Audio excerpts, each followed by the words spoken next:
Jadi hari ini kita absen, jadi semuanya saya screen capture dulu yang sudah hadir ya. Biar bisa gampang nanti.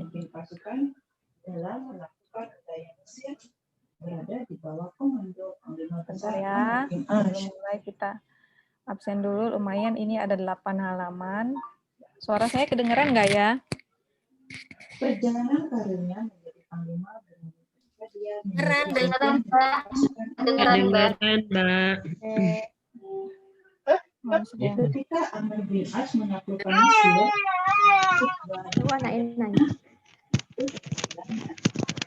kesempatan ini digunakan Uqbah untuk belajar dari Amr bin As dalam mengatur strategi peperangan. Kedengeran, Mbak. Pengalamannya itulah, dengan pengalamannya itulah, pemimpinan dengan cepat tumbuh dari dalam dirinya.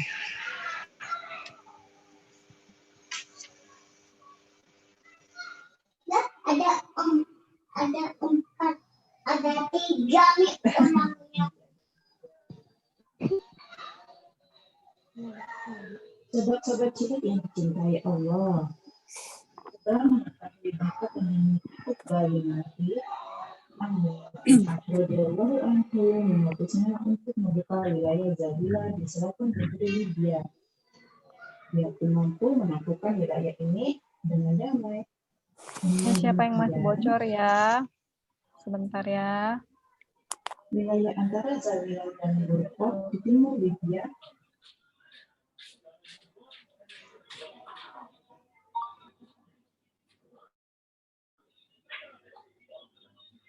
sudah ya, sudah semuanya. Ini ada beberapa di waiting room.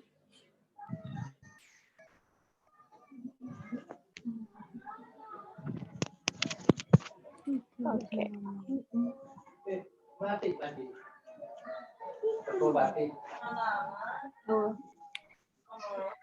Kita absen dulu ya.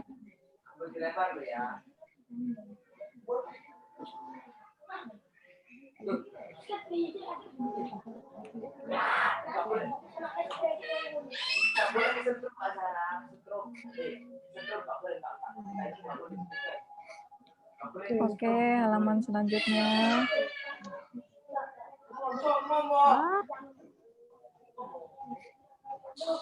Halaman ketiga.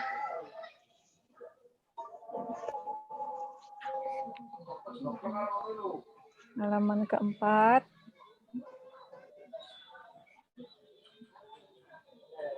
Kelima.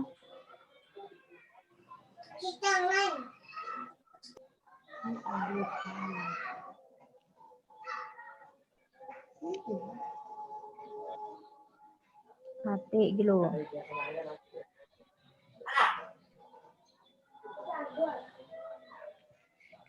Ini di waiting room, saya absen juga. Oke, baik.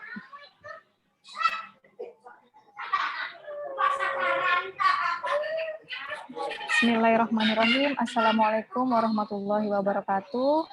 Alhamdulillahirabbil alamin wa bihi nasta'inu ala umuri dunya waddin wassalatu wassalamu ala asyrofil anbiya'i wal mursalin wa ala alihi washabbihi ajmain. Jelas nggak ya suara saya?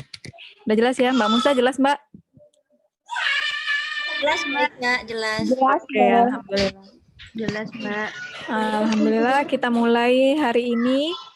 Alhamdulillah bisa terlaksana hari ini pregnancy phase hari pertama, yang mana latar belakang tercetusnya kelas bundling pregnancy phase ini karena teman-teman sendiri menilik ke belakang lagi, ternyata banyak juga teman-teman yang gagal PBAC, teman-teman yang gagal melahirkan normal, itu karena banyak faktor.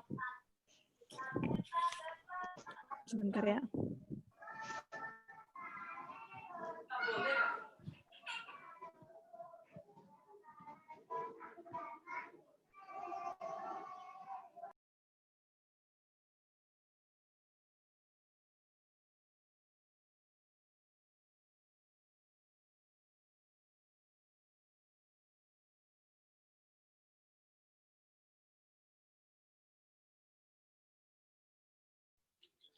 Oke, dilanjutkan kembali ya. Mohon maaf ada iklan.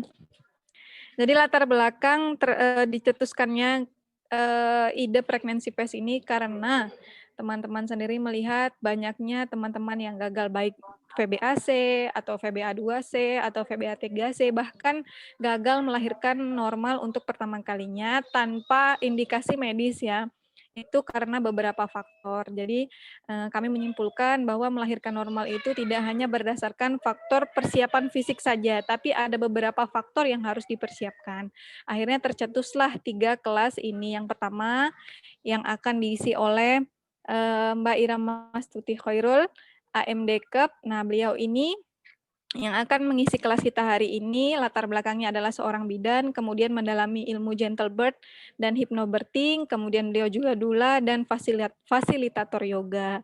Jadi hari ini beliau akan mengisi kelas kita. Kemudian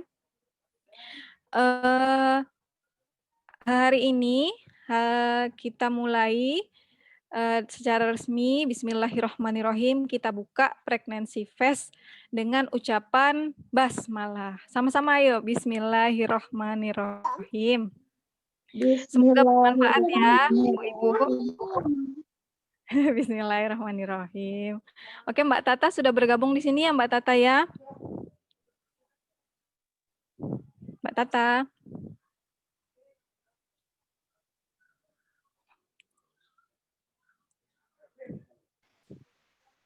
Halo, Assalamualaikum Mbak Ica. Waalaikumsalam Mbak Tata. Oke, Mbak. Gimana kabarnya Mbak Tata? Alhamdulillah. Baik Ini ya. aku deg-degan banget mau ketemu sama teman-teman semuanya. Alhamdulillah. Mbak Tata udah bergabung di sini ya.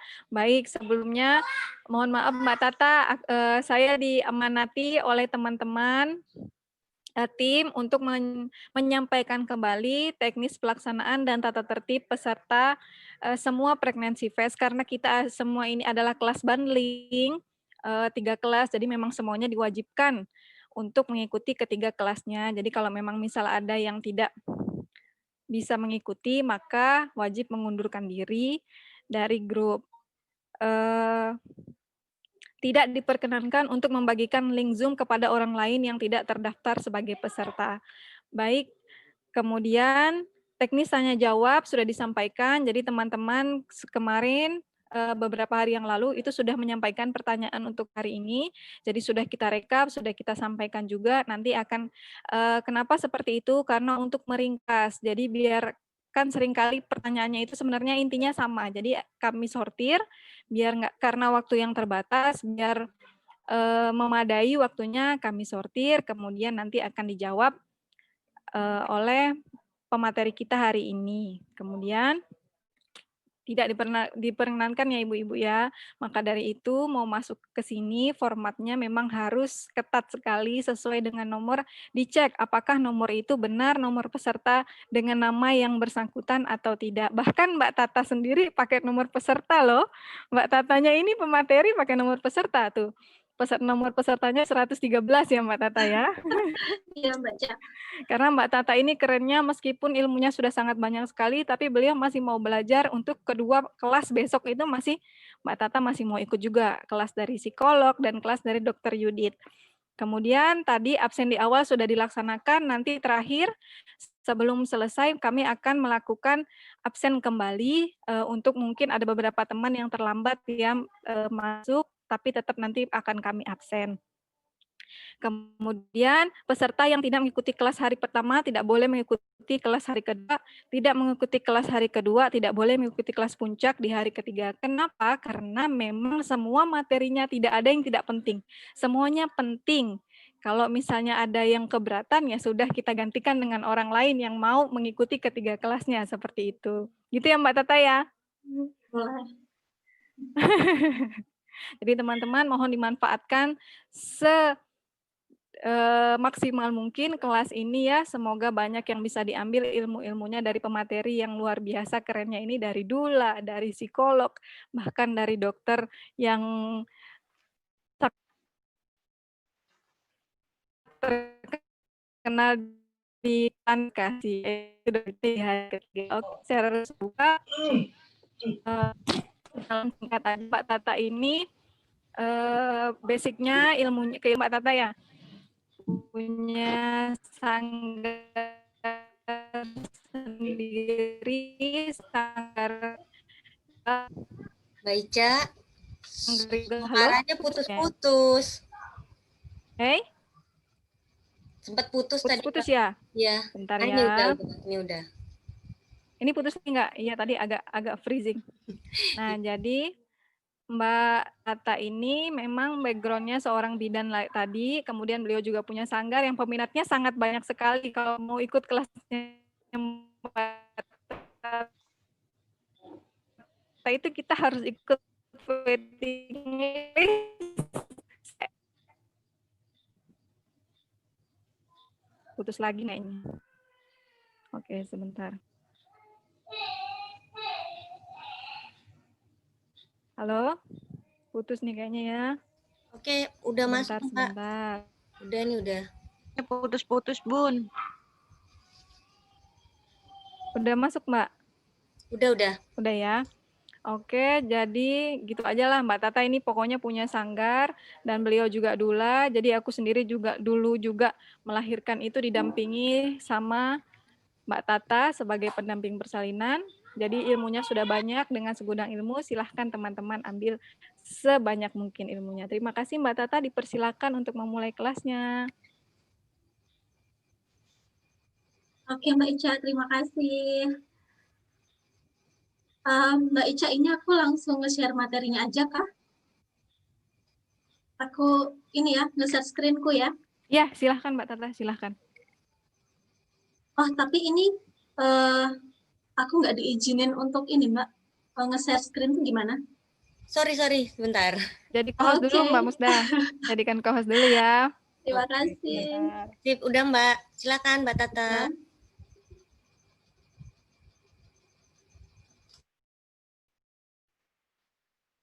Oke, sudah masuk kah?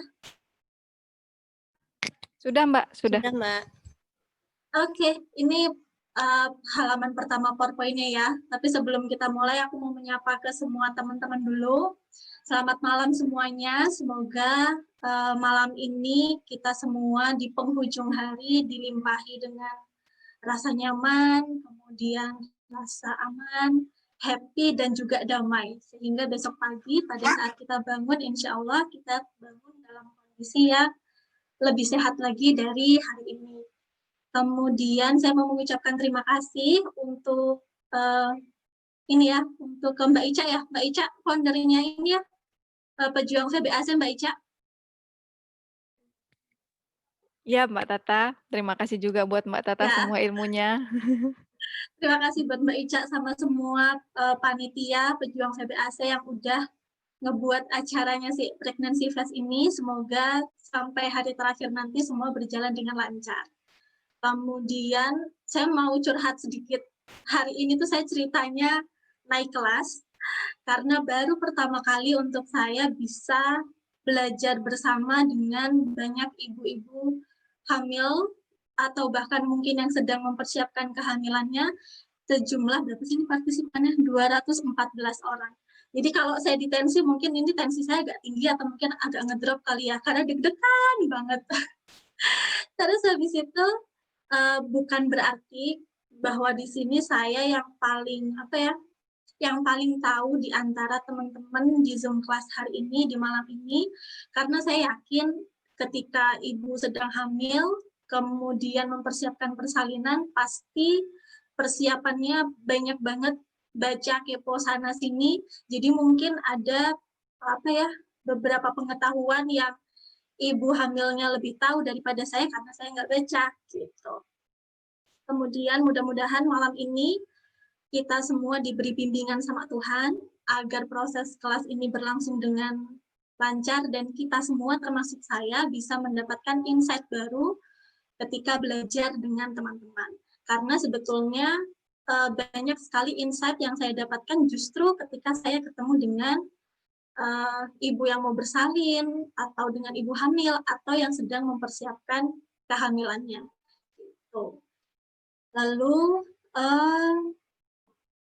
Yang selanjutnya, aku langsung ini aja ya. Jadi hari ini saya punya kesempatan untuk belajar bareng tentang spiritual birthing, the gentle birth. Jadi kita lebih belajar ke arah spiritualnya atau persiapan secara apa ya, secara mentalnya, secara psikisnya. Jadi bukan ke arah yang fisiknya atau apa ya, yang fisiknya itu maksudnya nanti mungkin lebih dibahas di hari ketiga ya nggak sih Mbak Ica? Iya, Mbak, betul. Oke.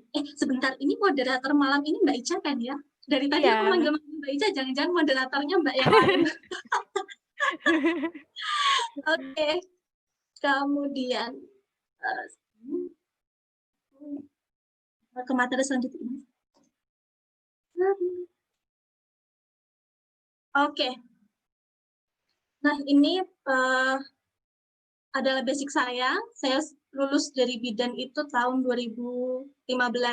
Dan pada saat itu sebelum saya lulus, saya udah langsung jatuh cinta sama dunia gentle birth, yang mana pada saat saya sekolah itu pelajarannya kan cenderung kalau ada perdarahan, kemudian tanda bahaya dan lain sebagainya. Dan ketika saya dapat mata kuliah asuhan kebidanan, saya ketemu dengan gentle birth, akhirnya saya jatuh cinta lah sama si gentle birth ini dan belajar lebih dalam di gentle birth. Nah, spiritual birthing proses dalam diri untuk mencari dan menemukan tujuan yang lebih tinggi dan makna dalam hidup. Jadi, kadangkala tuh begitu banyak ilmu yang sudah kita baca, atau bahkan sudah beribu-ribu doa yang kita ucapkan, bahkan mungkin sampai meneteskan air mata, namun ternyata pada hari H ada kejadian di ekspektasi kita. Nah, seringkali kita bertanya-tanya dalam diri, sebenarnya apa sih yang masih kurang atau apa yang masih salah ketika saya mempersiapkan proses ini sehingga prosesnya tidak sesuai dengan harapan saya. Itu sering banget dilontarkan sama kandidat VBAC atau mungkin ibu hamil pertama kali yang ternyata prosesnya terjalani tidak sesuai dengan harapan. Padahal sudah diupayakan secara maksimal, sudah melakukan ini itu, sudah baca ini itu, rasa-rasanya udah dipraktekkan, tapi kenapa sih masih ada aja yang ternyata kok belum berhasil dan tidak sesuai dengan ekspektasi saya. Nah, seringkali kita juga menggunakan atau membedah segala situasi itu hanya berdasarkan dari keilmuan yang kita dapatkan selama ini, dari yang kita baca, dari yang kita dengar, dari yang kita praktekkan, tapi kita lupa untuk kembali melihat ke dalam diri bahwa sebenarnya kita ini sudah dibekali dengan kemampuan naluriah yang Tuhan titipkan ke kita, yang sudah Tuhan ciptakan untuk kita, sehingga sebenarnya kita sering bahasa itu sering melampaui batas. Nah, disinilah kita belajar untuk berpasrah yang sebetulnya gimana sih? Bukan berarti menyerah ya, tapi kita berpasrah. Yaitu kita berupaya, tapi hasilnya tetap kita pasrahkan pada yang punya hidup. Nah, tubuh, kita pelajari dulu tubuh ya. Tubuh ini dia ada tubuh fisik dan juga tubuh halus atau tubuh spirit. Nah, tubuh fisik itu adalah tubuh yang mana kalau kita ketemu sama orang yang dilihat ya ada kepalanya, ada matanya, kemudian ada tangannya, ada kakinya, dia bentuk yang bisa dilihat. Sementara tubuh spirit itu adalah tubuh yang sebetulnya tidak bisa dilihat secara kasat mata, tapi bisa dirasakan. Nah, sebetulnya tubuh kita itu ada cakra, kemudian ada aura dan energi. Makanya kadang kalau kita ketemu dengan seseorang sebenarnya nggak kenal, tapi kita bisa merasakan bahwa oh ini orangnya lagi marah nih, oh ini orangnya lagi happy, oh dia kayaknya orangnya baik deh, oh ini orangnya misalnya pemarah dan lain sebagainya. Nah itu adalah aura yang dipancarkan oleh seseorang sehingga diterima oleh orang lain dan itu yang bisa kadang ngebuat kita itu jadi ngerasa pengen deket atau kita pengen nggak usah deket-deket aja deh gitu. Kadang juga misal nih ketika kita kontrol atau misal kita ketemu sama fasilitator gitu. Sama yang ini kenapa aku kurang nyaman, sama itu kenapa aku nyaman, bukan berarti bahwa fasilitator atau dokter ini lebih baik daripada dokter yang lain. Tapi karena ada hukum tarik-menarik, energi yang saling tarik-menarik antara kita dengan provider yang kita tuju. Nah, kemudian, sebentar masih yang di tubuh fisik dan tubuh spirit. Jadi kita bisa kebayang ya, kalau misalnya kita ketemu dengan orang yang kita nggak kenal, itu kita bisa merasakan energinya seperti apa sih? Kita mau deket-deket sama beliau atau kita kira-kira mau jaga jarak aja. Apalagi si janin yang tumbuh dan berkembang di dalam rahim kita. Seringkali kita ngerasanya yang aku udah deket kok sama anakku, aku udah bisa berkomunikasi dengan baik. Tapi apakah komunikasi itu benar-benar komunikasi dua arah atau sebenarnya kita memaksakan kehendak? Contoh, misalnya ada kondisi, oh ini ada lilitan tali pusat nih di janin gitu. Terus kita komunikasinya, adek dilepas dong, boleh mainan tapi dilepas dong. Nah, kita cenderung menggunakan kata-kata yang mana itu adalah bahasa kasar itu menyuruh si adek untuk tolong dilepas. Coba kita gunakan kata-kata untuk minta tolong. Karena sebetulnya si janin itu juga memiliki tubuh fisik dan juga tubuh spirit. Kita seringkali memandang janin itu hanya sebagai tubuh fisiknya aja. Padahal janin ini juga memiliki tubuh spirit, ruh, kemudian jiwanya dia sendiri yang dia tuh terlepas dari spirit kita. Nah, kalau saya biasanya bilang sama teman-teman yang lagi yoga bareng saya atau ngambil kelas layanan dengan saya selalu menyatakan bahwa janin itu jauh lebih suci daripada kita. Dia lebih dekat dengan pencipta daripada kita yang sudah hidup di muka bumi ini. Mungkin rasanya kita tuh lebih senior daripada si janin. Tapi siapa yang tahu kita lebih banyak dosa daripada mereka karena kita udah hidup lebih lama di sini. Makanya ada yang bilang bahwa doa ibu hamil itu mudah diijabah, mudah dikabulkan sama Tuhan. Siapa yang tahu bahwa doa kita itu ternyata dikabulkan, itu karena ada janin, ada spirit suci di dalam tubuh kita. Sehingga kalau bisa upayakan hubungan kita dengan janin itu koneksinya nyambung, bukan kita yang menguasai si janin. Sama halnya kalau kita punya anak, kita seringkali menitipkan cita-cita kita ke anak kita. Padahal anak kita itu punya visi misinya sendiri ketika dia hadir di muka bumi ini. Mbak Tata, Apa saya? bisa di ini nggak di F5 gitu ditampilin full gitu ininya, slide-nya. Oh, sebentar. F5 ya? Soalnya ada beberapa, mungkin yang pakai HP katanya agak kurang jelas katanya. Sebentar. F5? Di fullin gitu ininya. Oh, sebentar. Ini aja kali. Iya, betul itu. Gini. Nah, gini. Maaf ya. Oke, terima kasih. Terima kasih Mbak Ica untuk gentle Sama-sama. reminder-nya. Nah, kemudian habis tadi kita ngebahas tentang tubuh fisik dan tubuh halus atau si spirit ini, kita mau ngebahas tentang yang namanya yin dan yang. Jadi, dalam filosofi Tionghoa, yin dan yang itu mereka sebenarnya saling berlawanan, tapi mereka juga saling melengkapi.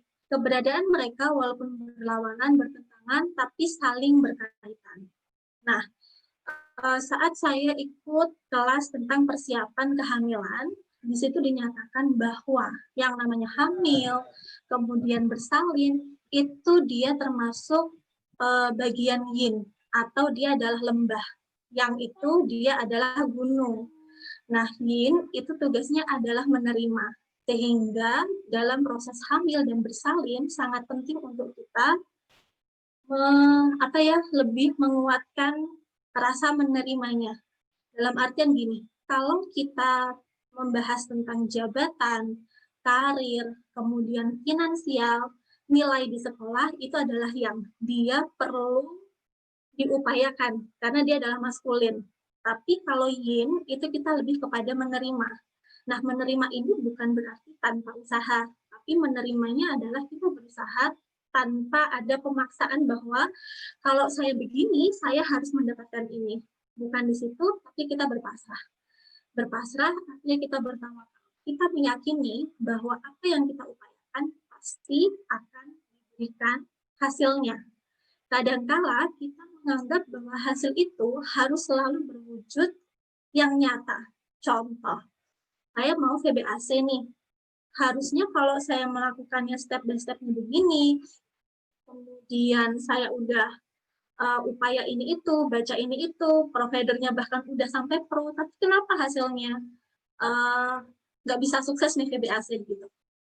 Pertolongan dari Tuhan itu tidak selalu berwujud hal yang nyata untuk kita lihat, tapi mungkin pertolongannya adalah pertolongan hati kita untuk bisa menerima dengan legowo, menerima dengan sukacita apapun prosesnya itu. Gitu. Jadi hamil kemudian bersalin itu dia adalah proses yang mana tugas kita adalah mengupayakan tapi berpasrah, bukan yang dikejar sampai stresornya itu tinggi banget gitu. Nah, kemudian di sini ada gambar ibu bersalin secara asisat, atau aku biasa bilang per abdomen, dan persalinan per vagina. Lalu di gambar sisi satunya adalah jembatan. Baru mungkin bulan lalu juga ya, saya ikut kelas kan, yang mana guru saya menyampaikan bahwa vagina ataupun abdomen kita yang menjadi jalan lahir janin menjadi bayi, itu bukan hanya sekedar organ tubuh, tapi dia juga merupakan tapi dia juga merupakan jembatan antara yang tadi masih dekat sama Tuhan, yang dia masih suci, untuk kemudian hadir ke muka bumi ini. Waktu saya mendengarkan kata-kata itu rasanya luar biasa banget ya. Kita sebagai perempuan diberi amanah untuk menjadi jembatan, pilihan Tuhan untuk bisa menghadirkan manusia baru ke muka bumi ini. Nah, ketika Tuhan sudah mempercayakan kita untuk bisa hamil, kita harusnya yakin juga bahwa bisa menjalani proses persalinan.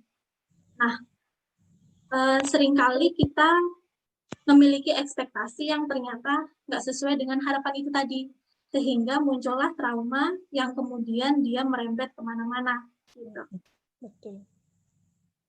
Jadi sebetulnya sebelum kita mengarah pada yang oh ini lahirannya sesar nih, atau ini lahirannya pervaginam, yang harus kita pahami adalah kita sudah menjadi wanita pilihan untuk menjadi jembatan. Itu kata-kata luar biasa sih kalau aku meresapinya ya. Jadi vagina tuh nggak cuma organ loh, tapi dia jembatan. Kemudian kita mau bahas gentle birth. Udah ada beberapa pertanyaan. Ya, Ica, ada yang bocor nih kayaknya. Anakku, mana anakku? Ya. Oke, terima kasih. Nah, kita mau ngebahas tentang gentle birth. Jadi, ada beberapa pertanyaan yang udah Mbak Ica kirimkan ke saya, dan saya udah mulai baca-baca dari pertanyaannya. Dari pertanyaan yang muncul, itu rasa-rasanya masih banyak yang belum memahami esensi gentle birth itu sebenarnya apa sih. Jadi sebenarnya gentle birth ini adalah sebuah filosofi, bukan sebuah metode. Ini adalah filosofi di mana persalinan itu berlangsung dengan nyaman, berlangsung dengan aman, penuh cinta, dan minim trauma. Tapi yang harus diperhatikan, dia nyaman untuk ibu, untuk keluarganya, dan untuk si janin. Jadi kalau misal ada yang, Mbak aku pengen banget nih lahirannya home birth, lahirannya di rumah. Kira-kira nyaman nggak sih untuk keluarganya? Kira-kira keluarganya nyaman nggak sih kalau melihat proses persalinan itu berlangsung di rumah, yang mana mayoritas orang kalau bersalin itu ada di tempat bersalin, bukan di rumah. Kemudian aman juga untuk ibu dan sebetulnya juga untuk penolong. Kadang-kala kalau kita udah ngomongin tentang gentle birth itu, kita memang lebih ngebahas dari sisi ibu. Tapi sebenarnya tenaga kesehatan itu juga perlu memiliki rasa aman. Kalau misal tenaga kesehatannya nggak ngerasa aman, gimana bagaimana kita mau menolong dengan percaya diri, kan gitu. Apalagi kalau kita sebagai tenaga kesehatan itu memahami bahwa proses persalinan adalah sebuah proses yang tidak pasti. Tidak ada yang tahu persis jam berapa lahir, bagaimana persalinannya. Misal, lahirnya kepala sih, presentasi kepala, tapi ternyata ada tangan yang nyempil di sini. Atau misalnya ternyata kepalanya tuh mukanya duluan yang keluar, kan ubun-ubun kecil. Atau ternyata ketika di USG nggak ada lilitan, tapi ternyata pada saat lahir kok gelap-gelapnya lama nih, maju mundurnya lama banget, nggak lahir-lahir. Ternyata ada lilitan di situ. Jadi tenaga kesehatan itu sebetulnya juga punya stresor yang tinggi ketika menolong persalinan. Makanya gentle birth ini ketika kita mempersiapkan itu benar-benar persiapkan dengan matang. Karena kalau kita persiapannya nggak matang, itu namanya kita bunuh diri, kita ngawur. Karena tadi esensi dari nyaman, aman, minim trauma, ramah jiwa dan penuh cinta itu untuk bukan hanya untuk ibunya, bahkan kita juga harus memperhatikan suami. Contoh, suamiku nih tipenya, misalnya suamiku tipenya dia nggak tegaan. Tapi karena kita sebagai perempuan pengennya tuh lahiran ditemenin sama suami, pokoknya harus dan harus. Tapi kita lupa bahwa mungkin suami ini persiapannya belum matang. Sehingga ketika menemani istri di proses persalinan, melihat sesuatu yang kok ternyata gini, kok ternyata gitu, mungkin kitanya ngerasa yang, wah aku berhasil nih, dan aku bisa misalnya lahirannya nggak ada robekan, perineumnya utuh. Tapi mungkin suami punya rekaman di momen tertentu yang mana melihat kita sebagai istri, oh ternyata lahiran gitu ya. Akhirnya si suami ini justru punya trauma, tapi kita nggak punya trauma. Itu terjadi pada kakak saya yang pertama. Jadi kakak saya yang pertama itu suaminya lebih trauma karena melihat istrinya, istilah kata nggak tega, suami itu kakak ipar tuh nggak tegaan kalau ngelihat istrinya kesakitan gitu. Jadi sebenarnya persiapan ini nggak cuma untuk di ibu aja, tapi juga untuk suami, pendamping, dan tenaga kesehatan itu sendiri. Jadi persiapannya sebenarnya holistik, nggak cuma di ibunya aja. Nah, antara tawakal dan ikhtiar itu duluan mana? Kalau kita sering dengar atau baca-baca, kan bisa gini, usaha dulu deh yang maksimal, hasilnya nanti pas aja gitu di belakang. Tapi pernah nggak sih mencoba untuk memahami dua kata ini antara tawakal dan ikhtiar? Kita seringkali mendahulukan ikhtiar daripada tawakal kita. Padahal tawakal itu yang melandasi ikhtiar kita. Ibarat kata gini, misalnya saya kerja, kalau saya nggak yakin bahwa saya akan dapat penghasilan, ngapain saya kerja dari pagi sampai malam, misalnya gitu. Jadi apa yang kita upayakan, kita pasti yakin dulu bahwa itu akan memberikan hasil. Hasilnya nggak selalu berupa materi bahwa finansial nominal tuh nggak, bisa jadi mungkin besok pagi saya dapat kiriman pisang, atau misalnya besok pagi saya dapat kiriman apa atau kabar gembira apa. Nah, kita tadi balik lagi ke yang di awal tadi saya sampaikan. Kita biasanya tuh mengukur hasil dengan apa yang bisa dilihat. Tapi kita lupa bahwa mungkin hasilnya itu dari apa yang kita rasakan juga. Nah, kalau kita sudah bertawakal, misal kita udah bertawakal, kita udah yakin, ikhtiar kita tuh akan lebih ringan rasanya. Gitu. Dan dalam berikhtiar, dalam mengupayakan, kita pasti akan berupaya maksimal, tapi tidak menggenggam erat apa yang sudah kita usahakan. Nah, saya mengamati beberapa ibu yang mempersiapkan itu bagus banget, bahkan mungkin kalau ada kelas online banyak gitu diikutin, satu hari bisa ngikutin beberapa, atau pada saat sebelum pandemi, ada kelas di mana-mana diikutin semua, tapi qadarullah di proses persalinannya beda dari ekspektasi. Dan ternyata ketika selesai persalinan ada menyalahkan yang aku udah gini, udah ikut ke sana ke sini, udah upaya ini itu, kenapa hasilnya nggak sesuai? Karena biasanya dalam berikhtiar itu kita tidak bertawakal, dasarnya nggak ada tawakal. Jadi menggenggam erat apa yang sudah kita upayakan, tapi kita lupa untuk melepaskan itu, kita lupa untuk berpasrah, sehingga kalau saya bilang, kalau itu kita genggam erat, gimana alam semesta dan Allah atau Tuhan bisa mengambil dan mewujudkannya, gitu ya. Kemudian tentang afirmasi. Jadi kita juga sering ya kalau udah belajar tentang gentle bird, kemudian banyak berseliweran itu afirmasi positif, afirmasi positif. Gitu. Dulu saya juga tipe yang kalau ada apa-apa dikit langsung afirmasi positif, afirmasi positif. Tapi pernah nggak ngalamin yang udah diafirmasi berulang-ulang, tapi hasilnya nggak sesuai sama afirmasi kita? Atau misalnya di awal ketika kita afirmasi itu kita yakin banget, oh iya ini.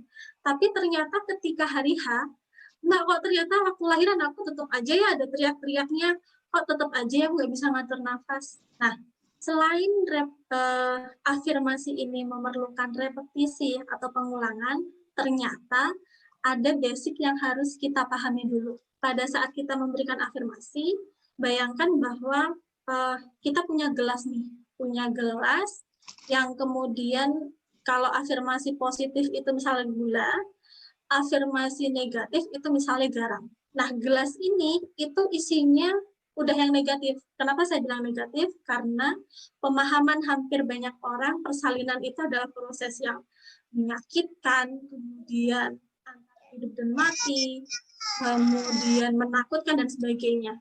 Nah, gelas ini kan udah terisi materi yang negatif atau afirmasi negatif bahwa saya lahiran kuat nggak ya, kayaknya nggak kuat deh. Katanya rasa sakit itu sekian del, padahal tubuh manusia cuma bisa batasannya sekian del, misalnya gitu kan. Nah, si afirmasi ini kalau langsung kita kasih afirmasi positif, mungkin di gelas tadi bagian atasnya dia manis. Tapi begitu hari H tiba, banyak gejolak yang terjadi, kita nggak pernah tahu proses salinan akan berlangsung seperti apa, sehingga antara yang manis sama yang asin tadi, dia bercampur jadi oralit. Yang ada makin gado-gado, yang ada makin nano-nano rasanya. Makanya terus kita jadi seakan-akan, kok afirmasinya nggak bekerja. Nah, gimana caranya si afirmasi ini bisa bekerja dengan lebih efektif? Caranya kita netralisir dulu air dalam gelas tadi. Kalau dia asin, berarti kita harus membuat dia supaya rasanya tawar. Kalau misal di proses persalinan, kita memahami bahwa rasa persalinan itu menyakitkan, mengerikan, antar hidup dan mati, ada perdarahan, mungkin nanti begini, begitu. Coba cari tahu dulu. Kenapa bisa begitu? Kalau kita udah tahu, kita bisa menetralisir dia. Kalau udah bisa dinetralisir, baru kita kasih afirmasi yang positif. Ya. Nah, itu sama juga dengan ketika kita mau membuat setting goal di proses persalinan kita. Ketika kita membuat setting goal, pastikan bahwa ketika kita membuat itu, kita membayangkan rasanya nyata, rasanya nyaman, dan rasanya menyenangkan. Kalau misal di dalam hati kita ada terbersit sedikit aja, mungkin nggak ya, kayaknya nggak bisa deh, maka kemungkinan besar setting goal-nya nggak akan berhasil. Karena ada alam bawah sadar kita yang menolak hal itu terjadi. Nah, gimana kalau misal kita bikin setting goal dan ternyata ada rasa yang, oh ya nih kok aku rasanya nggak ini ya, nggak nyaman dengan setting goal ini, coba dicari dulu benang merahnya. Kira-kira kenapa? Apa yang ngebuat aku merasa nggak nyaman dengan setting goal ini? Padahal kalau aku lihat setting goal-nya menyenangkan. Di proses persalinan sambil nunggu gelombang rahim bukaan lengkap, aku makan es krim, makan coklat, bisa hahaha. Tapi kenapa rasanya nggak nyaman? Gitu. Mungkin bisa jadi karena di tas persalinan kita, itu kita nggak nyiapin coklatnya atau kita nggak nyiapin es krimnya. Jadi antara apa yang kita setting goal-kan, apa yang kita bayangkan, yaitu benar-benar disiapin agar mereka bisa selaras. Kemudian tentang trauma ya, kenapa persalinan itu bisa menjadi momen yang traumatis? Itu sebenarnya bisa terjadi tidak hanya di proses persalinan. Jadi trauma itu sebenarnya sangat sering kita temui. Tapi seberapa kadarnya itu tergantung momen dan timingnya. Contoh, kalau misal saya mau wisuda, terus habis itu saya bangunnya kesiangan, jamnya udah mepet, di perjalanan ternyata bannya bocor. Otomatis itu akan menjadi pengalaman yang traumatis yang akan saya ingat terus-menerus. Karena momen saya wisuda itu momen yang tidak setiap tahun saya alami. Apalagi proses persalinan yang mana dia bukan hanya melibatkan fisik aja, tapi juga melibatkan aspek spiritual, emosi kita, psikis kita. Itulah kenapa dia bisa menjadi pengalaman yang traumatis atau pengalaman yang menyenangkan. Karena momen dan timingnya itu tidak menjadi momen yang keseharian. Dia adalah momen yang sangat spesial. Oke, semoga kedamaian saya dapat terhubung dengan kedamaian teman-teman semua. Kenapa saya tulis ini? Saya punya cerita. Jadi dulu setiap kali saya kelas atau saya menghandle layanan, saya selalu menyampaikan bahwa Mbak semoga kita terhubung ya. Tapi saya tidak membatasi apanya yang terhubung. Yang terjadi adalah saya seringkali kalau habis ketemu klien yang mungkin kliennya lagi nggak begitu fit, baik itu secara fisik maupun spirit ataupun mentalnya, biasanya itu nular ke saya. Jadi saya pulang ngerti-ngerti uring-uringan tapi nggak tahu alasannya apa. Nah, mulai dari sekarang, coba kita membuat sesuatu afirmasi itu yang jelas, yang clear. Kalau mau terhubung, apanya sih yang mau terhubung? Kalau proses persalinan yang mau nyaman, nyamannya yang gimana sih? Dibayangkan secara detail dan dipersiapkan juga secara detail. Oke, begitu Mbak Ica. Sementara materinya itu dulu. Sudah Mbak Tata? Sudah. Semoga tidak melewati waktu atau mungkin waktunya masih banyak. Masih banyak, alhamdulillah. Jadi gitu ya teman-teman, gimana setelah didengarkan memang Mbak Tata itu, aku puluhan kali ketemu Mbak Tata pun selalu terkesima sama apa yang keluar dari lisan Mbak Tata itu selalu, wow, masih ya Allah ternyata kayak gitu ya. Selalu ada ilmu baru. Nggak tahu berapa puluh kali kita ketemu ya Mbak Tata. Nggak tahu dari dulu hamil Sarah itu kan ini ya. Hamil siap. Dari itu dari 18 minggu bukan sih kita ketemu? Iya dari 18 minggu ikut yoga, tapi selalu setiap pertemuan itu selalu ada yang baru, sampai melahirkan bareng Mbak Tata ada yang baru, ilmu baru, bahkan sampai setelah melahirkan postnatal yoga, kadang aku ambil kelas tanpa mau yoga pun kita ngobrol aja berdua ya Mbak. Iya. Nah, sorry Mbak Ica, ini kan kita lagi ngebahas tentang yang spiritual birthing nih. Ya. Terus habis itu boleh nggak dicuplik cerita persalinan Mbak Ica yang waktu itu ngerasanya udah siap, tapi ternyata masih ada yang ditunggu dan proses persalinannya nunggu juga. Betul. Bentar ada yang bocor Mbak Tata. Oke. Kayak suara detak jantung bayi. Stop screen-nya ya. Ya. Nggak apa-apa sih Mbak Tata, screen-nya. Nggak apa-apa.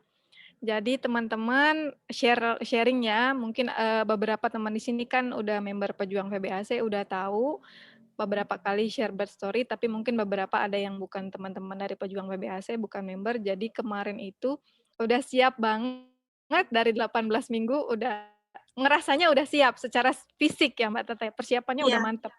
Yoga setiap hari, power walk pagi dan sore, lalu apalagi squat sampai ratusan kali, naik apalagi ya, pokoknya semuanya udah persiapan fisik. Tapi ada satu hal yang bikin persalinannya rada macet ya Mbak Tata ya.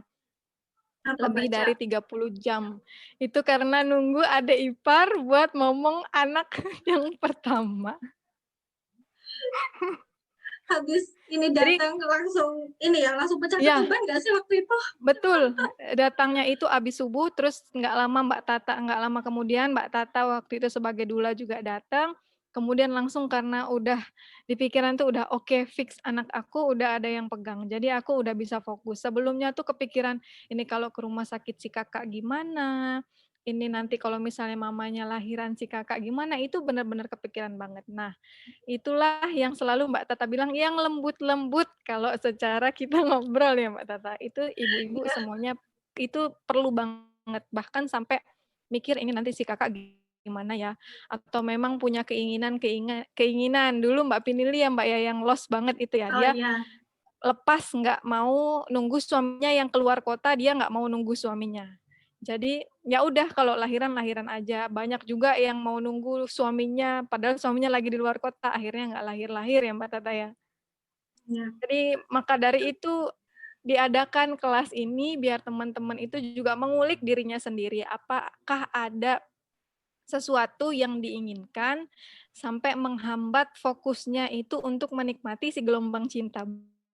Benar nggak Mbak Tata? iya, Nah, jadi kita memang nggak bisa sama sekali punya satu pikiran kecil aja, misalnya tentang, "Ah, nanti ini dokternya kalau cowok aku kan nggak mau," itu nggak bisa juga. Pokoknya di-lost-kan, jangan sampai ada ganjelan sekecil apapun, diselesaikan PR-PR-nya, nggak cuma PR fisik, tapi juga PR dari, mentalnya, pikirannya, semuanya harus diselesaikan. Baik tadi kata Mbak Tata dari segi Mbak Tata, tubuh ya, spirit ya tubuh Mbak Tata fisik ya? sama tubuh halus ya. Iya, tubuh spirit, luar biasa. Oke, mungkin mau bacakan dulu Ah, pertanyaannya ya Mbak, Mbak dimulai Ica, ya, kita maaf, mulai ya. ini masih Apa gimana Mbak? kalau dari jam materinya masih ada waktu nggak sih? Masih ada 13 menit? Aku mau menambahkan dulu ya, Boleh, berkaitan silahkan. sama yang lembut-lembut tadi. Mhm. Jadi, eh, kadangkala tuh, atau bahkan seringkali ya, ketika kita udah tahu positif hamil nih, kita tuh sering ngebatin atau oh ya udah hamil aja, kontrol aja. Padahal itu melibatkan aspek emosi kita, aspek spirit kita. Tadi kan Mbak Ica mencontohkan nungguin adik ipar untuk jagain kakak. Terus di Mbak Pinili ternyata mengikhlaskan untuk yaudah deh nggak ditemenin suami nggak apa-apa dan akhirnya prosesnya cepet banget. Ada juga yang kadang-kala tuh kita nggak sadar dengan apa yang kita ucapkan atau dengan apa yang kita inginkan di awal kehamilan. Makanya kenapa kehamilan itu sangat kita menyadari benar-benar kehamilan ini tuh mau seperti apa sih, persalinannya mau diharapkan yang seperti apa sih, itu disiapkan secara sadar. Karena pernah beberapa kali contoh, misalnya ada waktu itu jadi pada saat awal hamil dilihat HPL-nya. HPL itu kan hari perkiraan ya, bukan hari pasti. HPL-nya ini mendekati hari di mana dia sidang kuliah. Kemudian komunikasilah sama si janin bahwa adek besok kalau lahir mama sidang dulu. Tapi seiring berjalannya waktu kehamilan, kemudian polemik kehidupan itu macam-macam. Yang hamil ini tuh lupa bahwa dia pernah berkomunikasi ke janinnya bahwa besok lahirnya nungguin kalau mama sidang. Ternyata mendekati hari hamil sidang, dosen pengujinya ini salah satunya meninggal. Sehingga kan ujiannya jadi mundur karena harus dicarikan dosen pengganti kan untuk uji ini. Dan waktu itu udah lewat HPL apa ya, terus akhirnya kita ketemu, kita coba komunikasi, ngerasa yang nggak ada kok Mbak, semuanya udah beres, aku udah siap, udah ini itu, kesannya semua udah siap. Tapi ternyata setelah ngobrol ngalor ngidul ke utara selatan gitu kan, baru keinget ya, oh iya Mbak, dulu aku pernah bilang sama adek, dek kalau lahir nunggu mama sidang. Padahal waktu itu sidangnya kan diundur. Akhirnya harus mengubah kembali komunikasi yang sudah diucapkan ke janin, ibarat kata udah janjiannya tadi itu loh. Jadi kalau kita komunikasi sama janin, itu dipahami bahwa kita tuh komunikasi nggak cuma fisik kita sama fisik janin, tapi spirit kita itu juga saling berkomunikasi gitu. Kemudian kenapa kok kadang ada pertanyaan, kenapa Mbak kok bisa sih ketika kita tuh punya ganjelan sedikit dia mempengaruhi proses persalinan? Karena kalau kita punya ganjelan, itu kan biasanya rasanya nggak plong. Rasanya ada yang ganjel itu tadi. Sehingga dia akan ngeblok hormon persalinan. Itu akan lebih memainkan hormon kortisol, adrenalin, norepinefrin yang mana ngebuat kita tuh jadi lebih waspada, kita tuh jadi lebih lebih alam bawah sadarnya tuh lebih kuat gitu, lebih aktif. Padahal hormon persalinan itu bertolak belakang dengan hormon-hormon itu tadi. Makanya kenapa kalau misal nih kita itu udah mau mendekati HPL, semakin kita kepikiran, semakin kita tuh ayo dong, biasanya makin mundur. Karena di situ ada stresor. Nah, yang namanya rasa itu dia sangat lembut. Makanya kadang kita ngerasanya juga nggak ada apa-apa. Padahal sebetulnya ada rasa yang terselip di situ. Contoh, Mbak, aku tiap malam itu sering kebangun.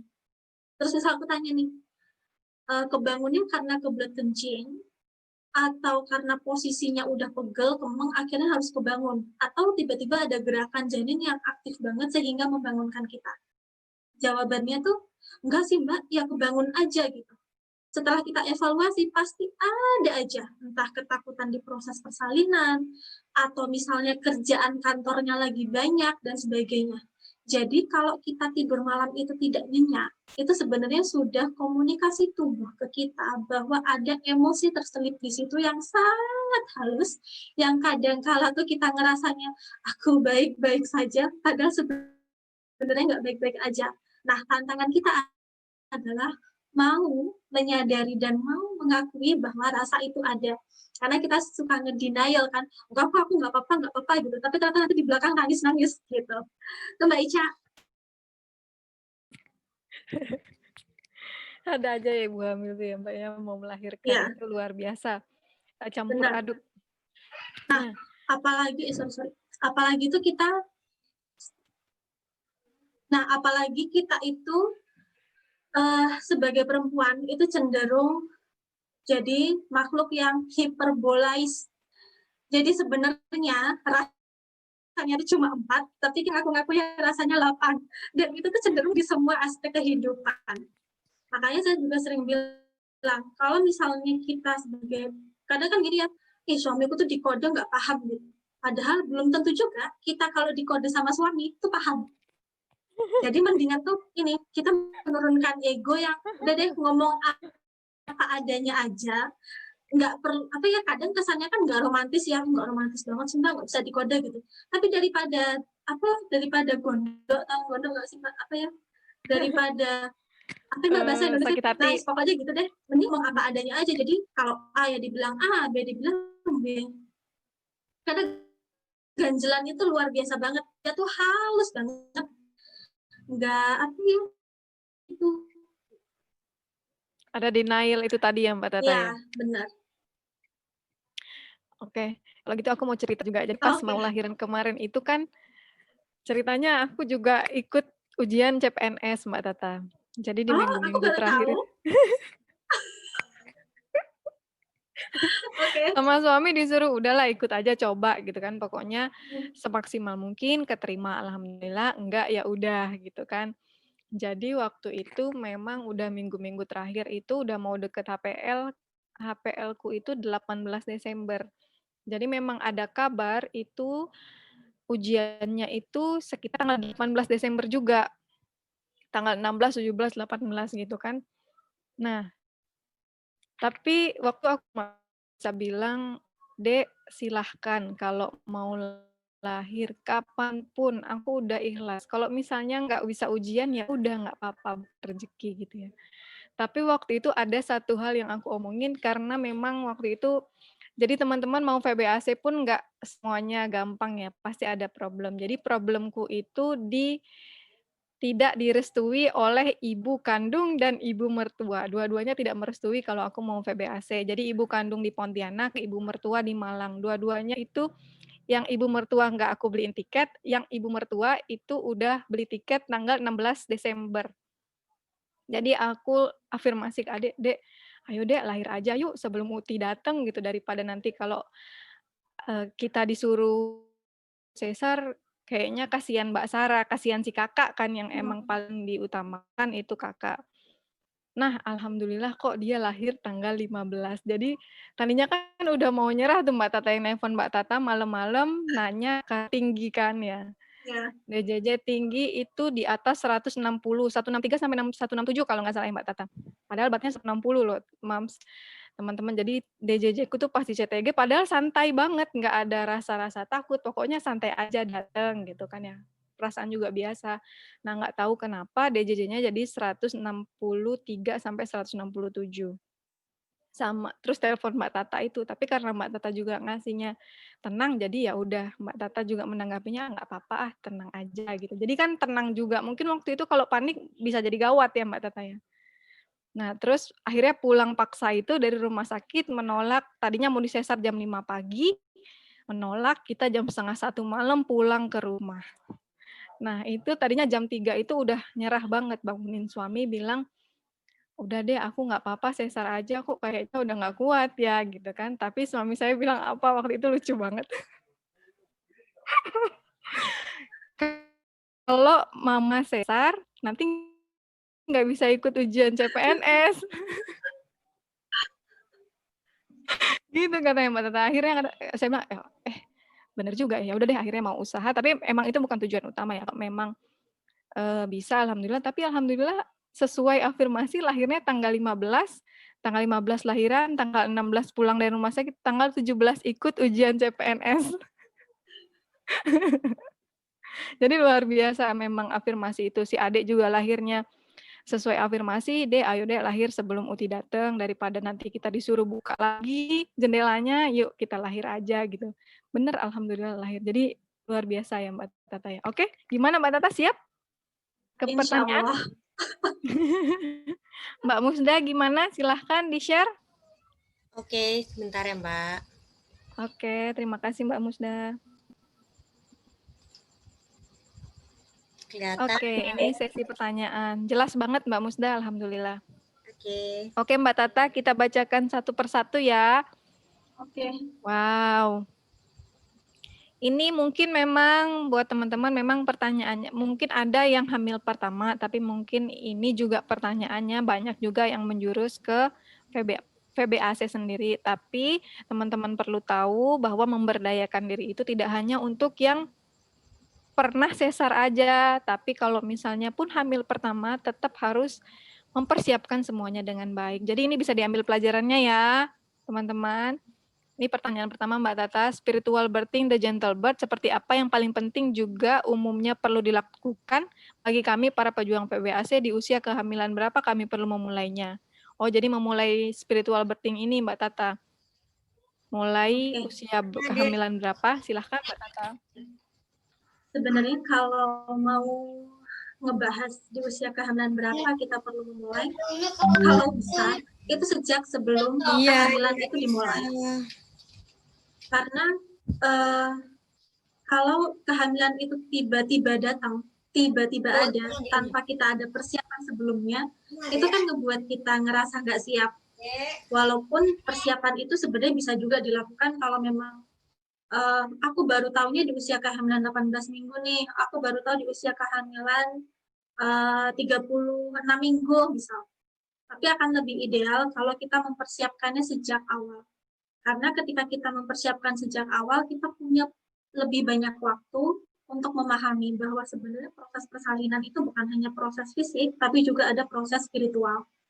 Banyak sekali ibu pasca salin yang kemudian kehilangan apa ya, mau kehilangan jati diri bahasanya, apa ya, yang misal tadinya bekerja, terus habis itu nggak bekerja lagi. Yang tadinya beraktualisasi diri di luar rumah, tiba-tiba harus di rumah aja. Mungkin menghadapi baby blues, mungkin menghadapi cibiran, yang ternyata prosesnya tidak sesuai dengan harapan dan cita-cita orang lain. Nah, gimana caranya kita mempersiapkan itu? Ya sejak awal. Apalagi kalau itu berkaitan dengan persiapan ini ya. Kalau aku kan hari ini materinya tentang lebih ke spiritualnya ya, lebih ke persiapan mentalnya, bukan di fisik. Sama halnya sebetulnya lebih krusial bagi kita melatih anak untuk bisa antri daripada berlatih matematika. Karena kalau dari kecil tidak diterapkan bagaimana cara antri yang baik, ya sampai besar pasti akan susah merubah pola itu. Kalau kita udah punya persepsi yang negatif tentang proses persalinan dari awal, ya pasti akan ada tantangan yang lebih berat untuk kemudian memberikan pemahaman bahwa persalinan itu bisa jadi sebagai proses yang amat sangat menyenangkan dan bisa dinikmati. Semoga menjawab ya. Jadi mulailah sedini mungkin ya Mbak Tata. Bahkan sebelum hamil udah harus siap gitu ya Mbak Tata ya. Betul.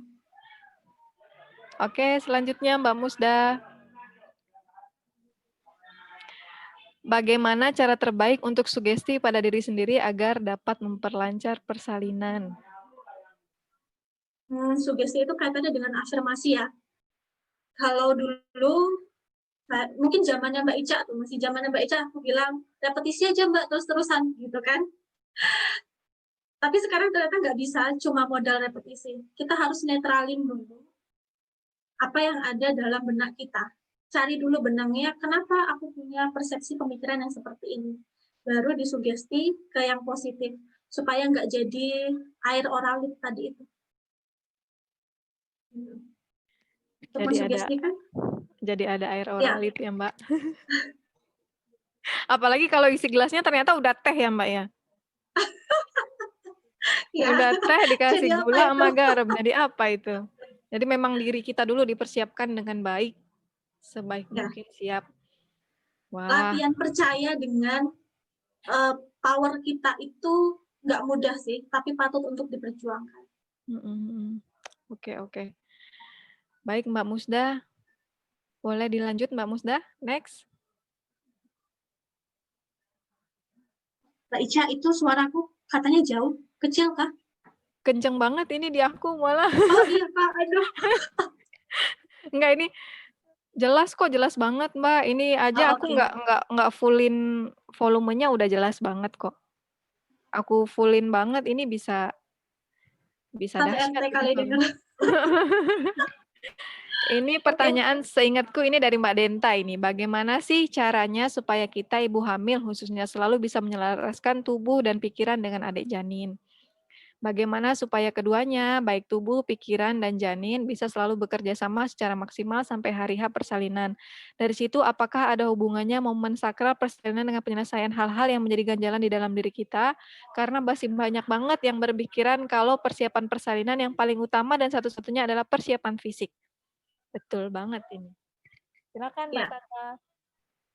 Oke. Sebenarnya kalau mau dibilang menyelaraskan, ada kalanya tuh kita nggak bisa selaras ya. Karena yang namanya pikiran aja. Pikiran itu kan datang dan pergi. Dulu waktu aku awal meditasi, aku pikir meditasi itu mengkosongkan pikiran gitu kan. Tapi ternyata nggak bisa, karena pikiran itu selalu datang dan pergi. Latihan itu kita berfokus pada satu hal.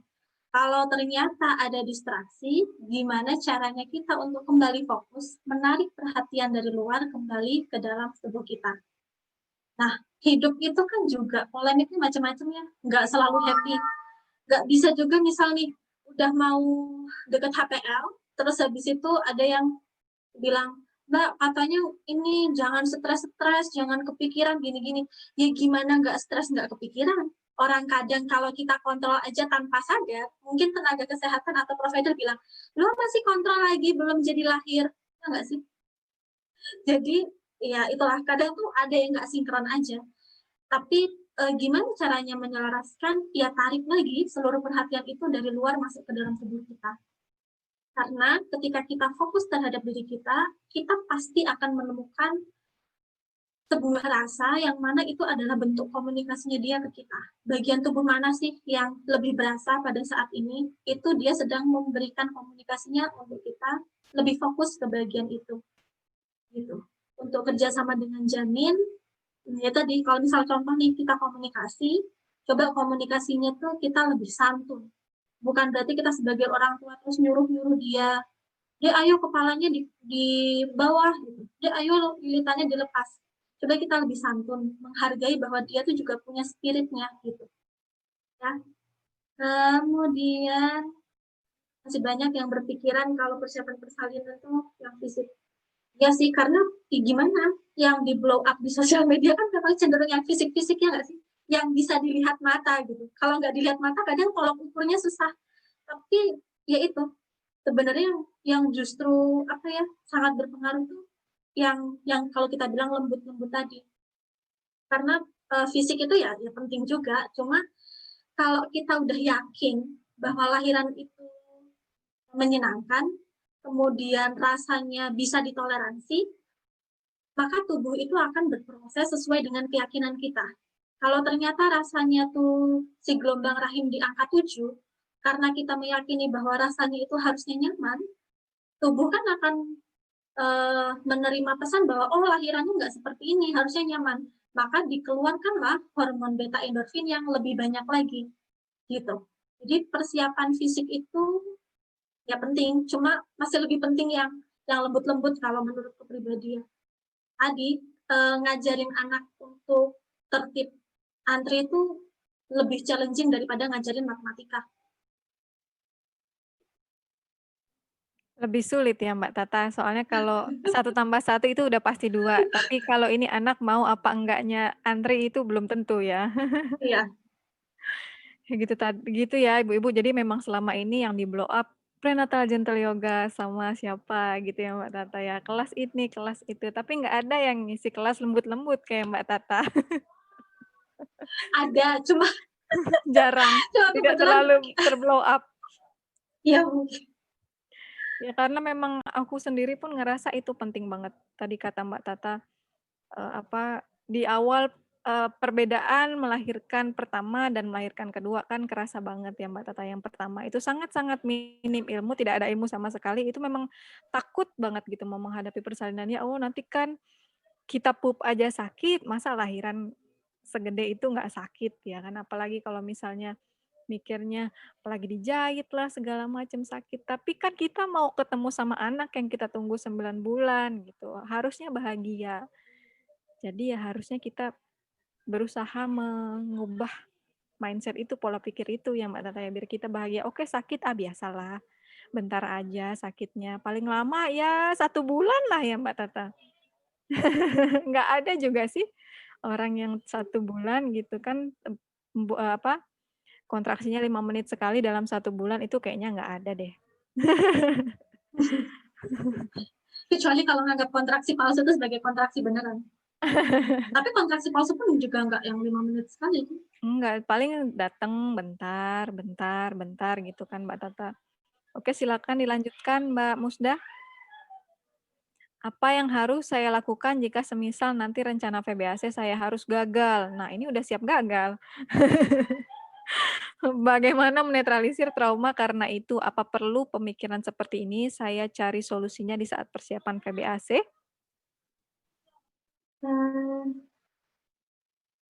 Ini masih ada apa ya semacam pro dan kontra.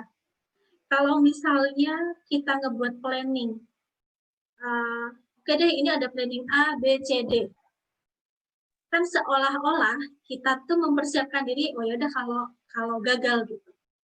Tapi kalau misalnya mau dibilang yang tanpa disiapkan plan A, B, C, D, itu bisa jadi memunculkan trauma yang lebih besar karena kita apa ya meyakini bahwa pasti ini. Padahal persalinan itu tidak ada yang pasti. Nah, kalau saya pribadi sih tetap apa ya kita bikin plan. Tapi plan mana yang mau kita tuju?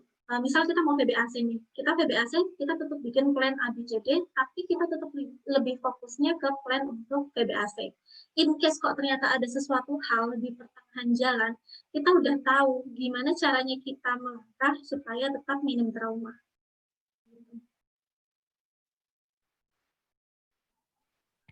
Oke.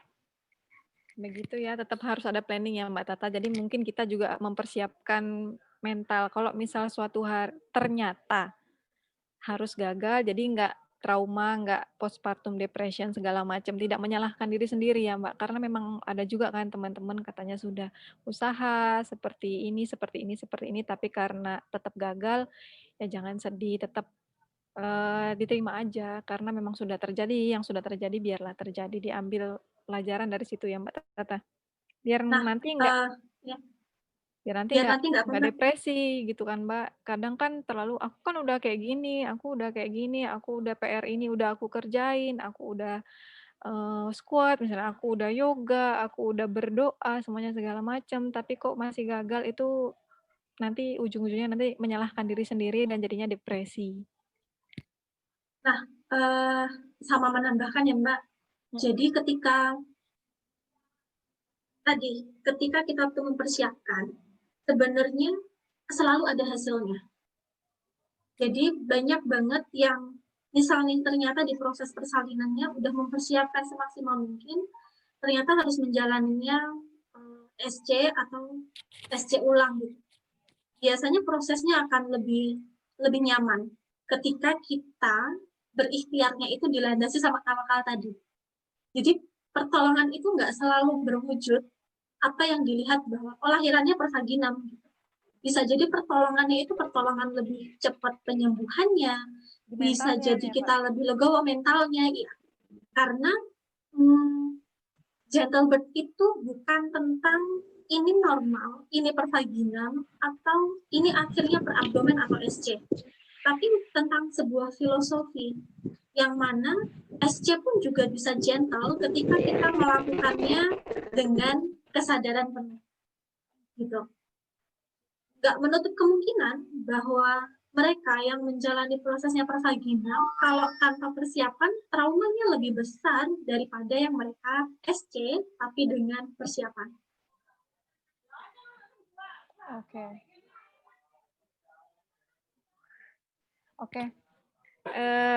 Mbak Citra, pemateri besok juga dulu ikut kelas sama Mbak Tata kan ya Mbak?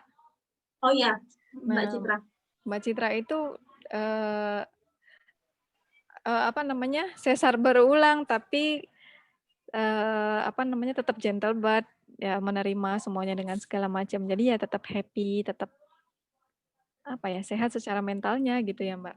Nggak ada depresi-depresi, ya sudah menerima memang saya harus SC lagi karena sesuatu indikasi tertentu, ya bisa menerima, sembuhnya juga cepat, apa-apanya cepat, semuanya tetap bahagia ya Mbak.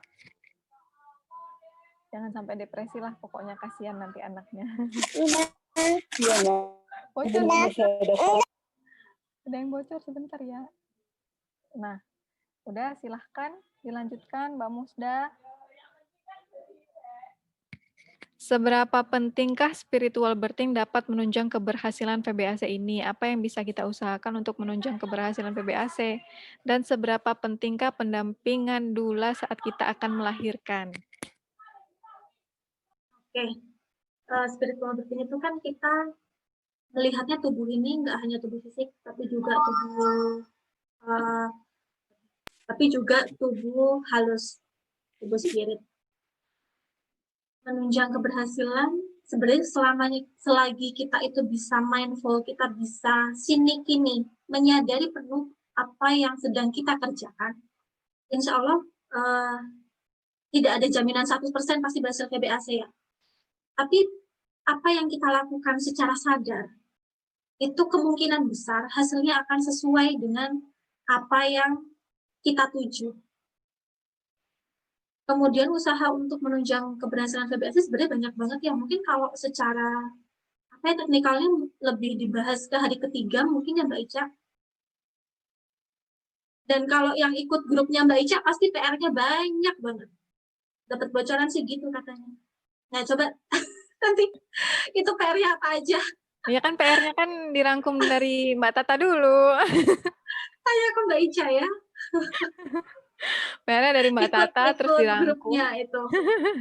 Ikut grupnya pejuang PBAC. Kemudian seberapa penting? Gimana Mbak Ica? Iya, silakan Mbak dilanjutkan. Oke.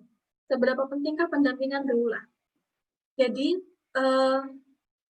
seringkali itu kalau di proses persalinan kita menghadapi situasi yang tidak diduga atau ternyata kita tuh punya bakat panikan, hiperbolais tadi itu, sehingga perlu seseorang yang waras, yang netral untuk kembali mengingatkan kita ke jalan yang mau kita tuju. Gitu. mengingatkan kembali. Kemudian peran doula itu sebenarnya nggak hanya fisik yang rebozo, kemudian mungkin diajak gerakan ini itu. Kadangkala saya kalau ngedoula tuh ada fase-fase transisi yang mana saya cukup duduk, saya melakukan kontak mata dan saya tersenyum. Udah, kadang gitu aja. Yang tadinya rebozo, dipijetin, dielus-elus, di ini itu, terus tiba-tiba di masa-masa tertentu, oh ya udah, tinggal dilihatin aja gitu. Maksudnya dilihatin tuh nggak sekedar dilihatin, tapi gimana cara kita mensupport secara energi, secara tubuh halus tadi. Kalau misal kita di proses persalinan, kemudian misal sama suami nih, jadi suamiku tuh tipenya nggak tegaan gitu. Tapi karena gimana lagi nih, sudah aku mau lahiran, ya aku tetap nemenin lah gitu. Mungkin di ucapan menyampaikan senyum, semangat, rileks, tapi raut wajahnya mencerminkan atau mengatakan hal yang lain. Atau misalnya nih, di proses persalinan, kita melihat tenaga kesehatannya, providernya tuh raut wajahnya kayak mengernyitkan dahi misalnya, kita kan jadi ngerasa insecure. Nah, sehingga pendampingan ini, kenapa kok upayakan kita tuh selektif dalam mencari pendamping. Misal, aku selain didampingin sama suamiku, aku juga didampingin sama adikku, atau didampingin kakakku, ibuku, atau siapa teman dekatku misalnya. Pastikan bahwa mereka bisa membawa vibrasi yang positif di proses persalinan. Karena pada saat masuk proses persalinan, kita akan cenderung masuk ke alam bawah sadar kita, di mana energi kita akan lebih terbuka untuk menerima. Kebayang nggak kalau ternyata yang nemenin kita itu energinya lagi nggak stabil?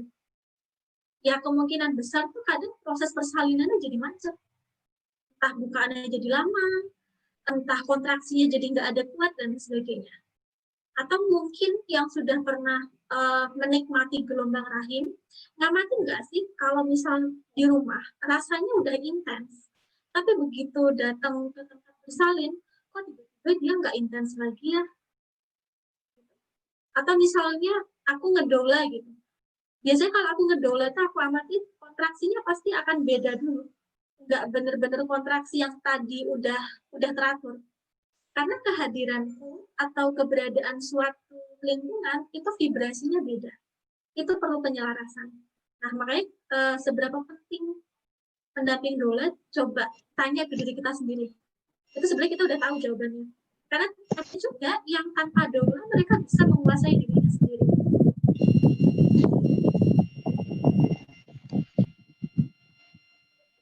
Itu Mbak Ica.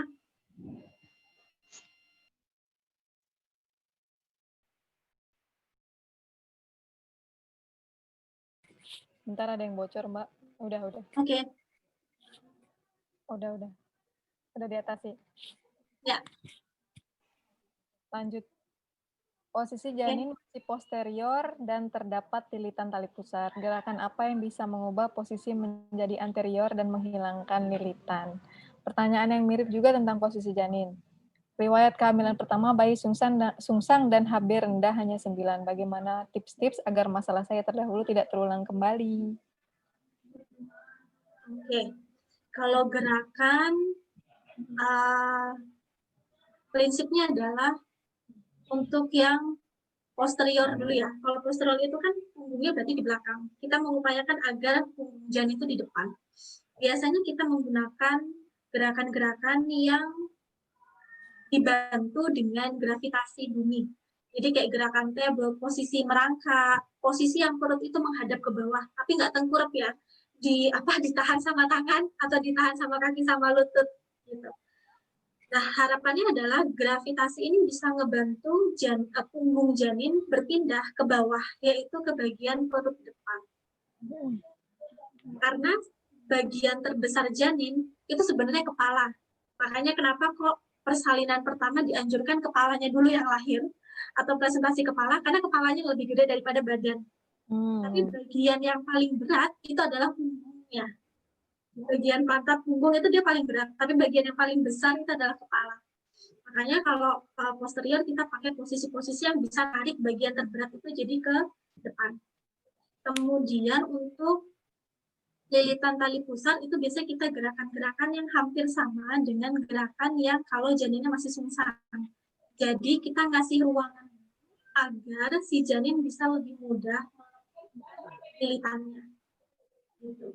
Kemudian kehamilan pertama janinnya sungsang dan HB-nya rendah.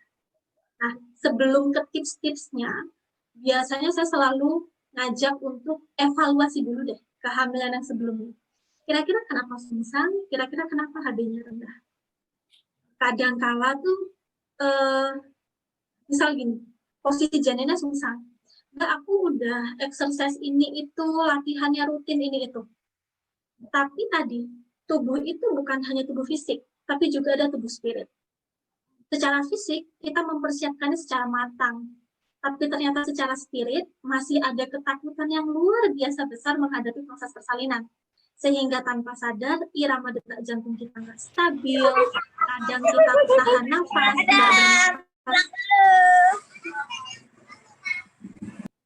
Oke. terima kasih. Atau mungkin kadangkala kita nafasnya nggak lancar, nggak lega. Nah, berarti kan di situ ada aura atau energi yang kita pancarkan dari dalam diri itu nggak selaras kan. Maka si janin yang punya spirit juga, yang punya energi juga akan mengikuti energi kita. Makanya mau nungging lama-lama, mau nungging terus-terusan, kadang janinnya nggak muter-muter. Gitu. Tadi sempat kan aku sampaikan juga bahwa berapa banyak ilmu yang kita baca, doa yang terucap, bahkan mungkin sambil berurai air mata, tapi seolah-olah nggak ada hasilnya. Karena seringkali kita menyangkut pautkan dengan teoritis materi ilmu yang kita dapat. Padahal lebih banyak hal-hal yang akan terjawab ketika kita menguatkan insting kita. Karena tubuh fisik kita itu lebih kecil daripada tubuh spirit kita. Tadi kan digambar tubuh spirit, aura, energi itu lebih besar daripada tubuh fisik. Wow. Luar biasa ya Mbak Tata. Kalau tips-tipsnya nanti hari ketiga aja ya. Tips-tips agar misalnya HB-nya berapa gitu. Ini pertanyaan tentang SPD. Padahal kemarin kita tadinya ngobrol-ngobrol pengen bahas SPD ya Mbak Tata ya. Karena ada yang ambigu ini SPD kah atau cuma ototnya yang kendor sedikit kah? Sampai kemarin aku sempat cross check kalau memang Mbak SPD apakah merasakan sakit yang bahkan vagina disentuh pun kadang itu sakit kan Mbak, kalau emang udah masuk ke SPD-nya itu sampai nggak bisa gerakin kaki semuanya segala macam, tapi ternyata enggak, cuma sakit dikit aja gitu. Nah kadang kan orang itu juga udah bilangnya udah kayak gini, udah ngelakuin ini, ngelakuin itu, sampai akhirnya sekarang tuh nanya Mbak, aku udah ini Mbak berapa kali, seberapa intens gitu. Kadang bilangnya udah itu kan, tapi kita nggak tahu frekuensinya sesering apa. Atau bilangnya sakit, tapi frekuensi sakitnya seperti apa gitu kan. Apakah sudah sampai di targetnya, apa belum gitu. Tapi karena kemarin itu sempat beberapa teman itu banyak yang ya bisa dibilang agak sedih gitu kan, karena gagal VBAC-nya, tapi nggak masalah sih sebenarnya, nanti bisa diulang lagi VBA 2C yang Mbak Tata atau VBA 3. Akhirnya ya udahlah, dan kita kebetulan pemateri-pemateri juga barengan ngasih fix tanggal menerima pinangan pregnancy test-nya, akhirnya ya udah kita gantikan sama materi yang lebih penting, yaitu persiapan secara spiritual. Nah, ini saya hamil kedua, anak pertama sudah 27 bulan, dan waktu itu lahiran melalui tindakan SC karena di minggu ke-36 saya mengalami SPD. Apakah dengan persiapan gender birth bisa membuat kondisi SPD saya berkurang atau tidak mengalaminya kembali ketika hamil tua 36 ke atas nanti? Oh, ini kehamilan kedua, akankah terulang kembali, Mbak Tata? Oke. Itu Mbak Cak, kehamilannya mungkin 27 minggu kali. 27 bulan ya? Bulan, lama banget. Oh, anak pertamanya udah 27 bulan, Mbak Tata. Oh, anak pertamanya, oh iya, astaga. Ini kayak udah jam berapa sih? Aku udah ngantuk kayaknya. Oke, sorry. Ternyata aku yang ini nggak fokus.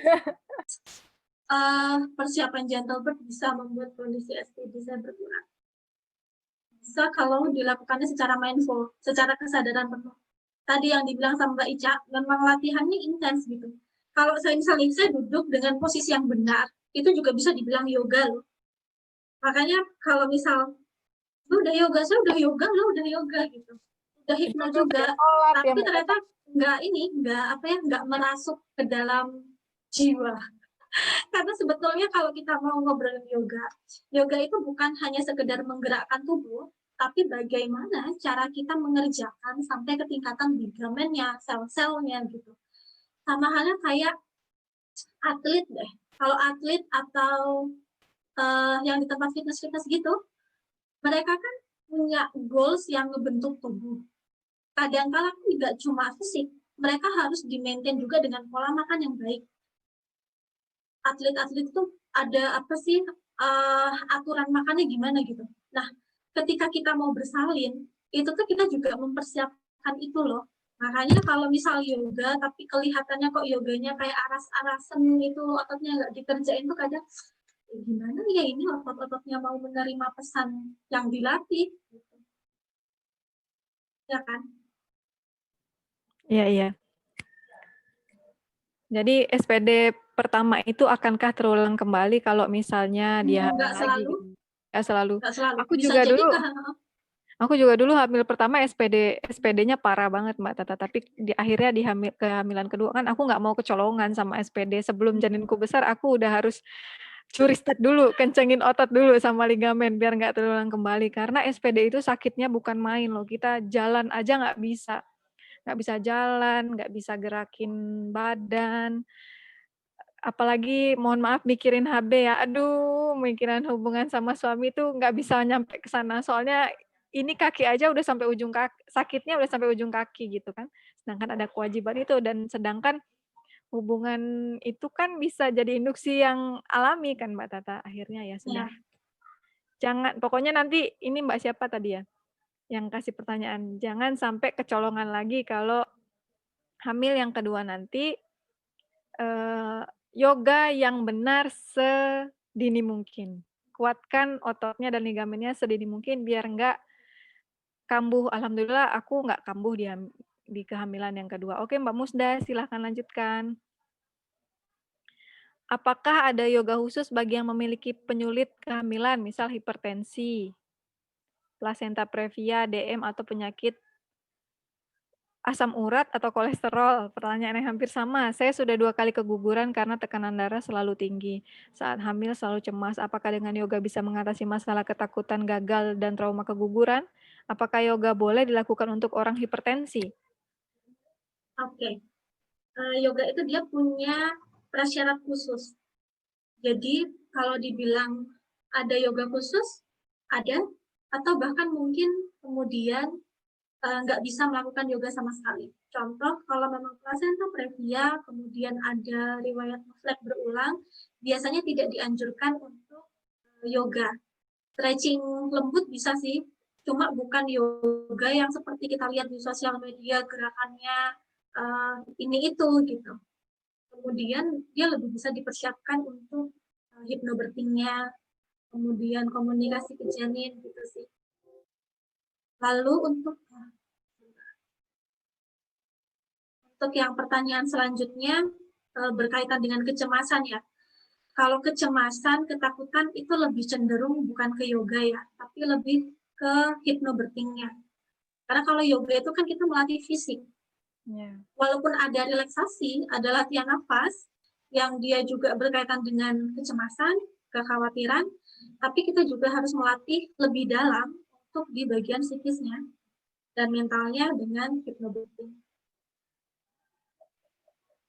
Ya, karena kadang katanya orang hipertensi itu yang sampai preeklamsia itu kata bidan Yesi itu sampai katanya ketemu tensi aja udah langsung naik darahnya Mbak Tata. Iya. Bisa jadi, kadang kalau kita punya rasa takut dengan rumah sakit misal, kita mau datang aja udah deg-degan.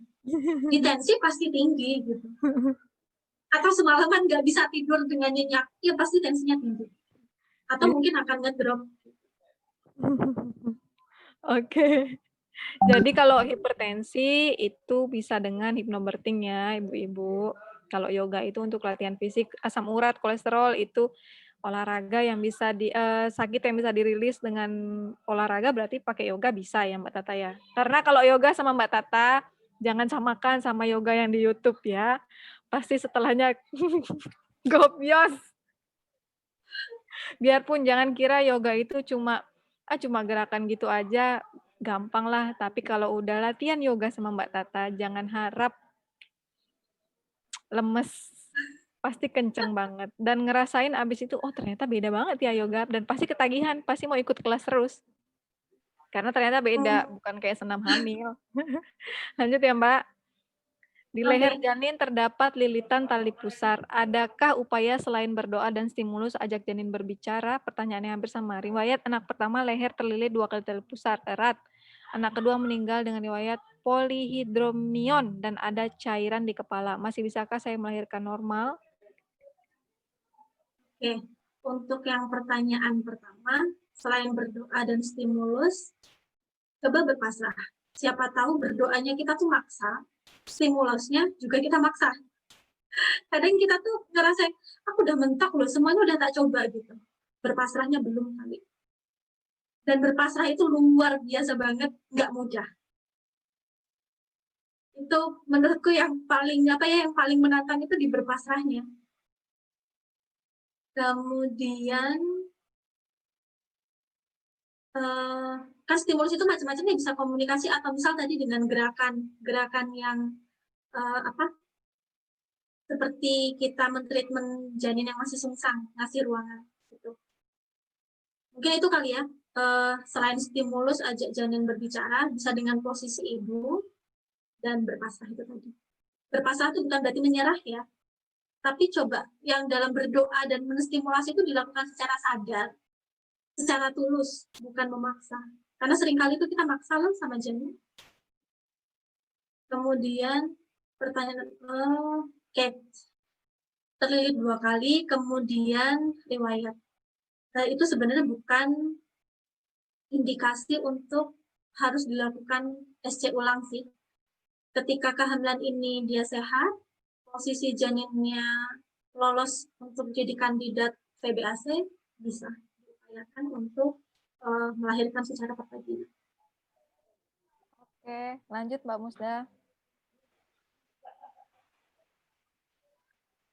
Stimulasi apa yang harus dilakukan jika lewat HPL? Banyak banget kan Mbak yang lewat HPL. Bagaimana cara kita yang mau VBAC tetap tenang dan tidak khawatir berlebih menghadapi persalinan yang lebih dari HPL, serta proses persalinan yang berlangsung lama. Serta mohon informasi jika ada referensi dasar hukum bidan tidak boleh menerima persalinan VBAC. Tapi ternyata teman-teman di grup itu banyak banget yang VBAC sama bidan. Karena setelah bertanya ke beberapa bidan, seolah mereka tidak mau menerima persalinan VBAC di tempat prakteknya. Tapi ternyata banyak. Oke, stimulasi yang harus dilakukan jika telah lewat HPL. Sebenarnya kan induksi alami itu macam-macam ya. Contoh nih, Mbak coba berhubungan sama suami misalnya. Apakah berhubungannya merasa nyaman? Apakah bisa mencapai klimaks? Jadi ketika kita mengupayakan melakukan induksi alami, dinikmati, bukan sekedar dilewatin aja. Karena kalau sekedar dilewatin, feel-nya tuh nggak dapet gitu. Padahal persalinan itu kan dia memainkan peranan hormonal. Kalau kita bisa sampai klimaks, hormonalnya kan lebih kerja ya. Ada hormon oksitosin yang keluar, beta endorfin yang keluar, dan itu selaras dengan hormon salinan. Nah, kadangkala bahkan seringkali ketika kita melakukan induksi alami, itu ya untuk dilewatin aja, bukan untuk dinikmati, padahal harusnya kan dinikmati.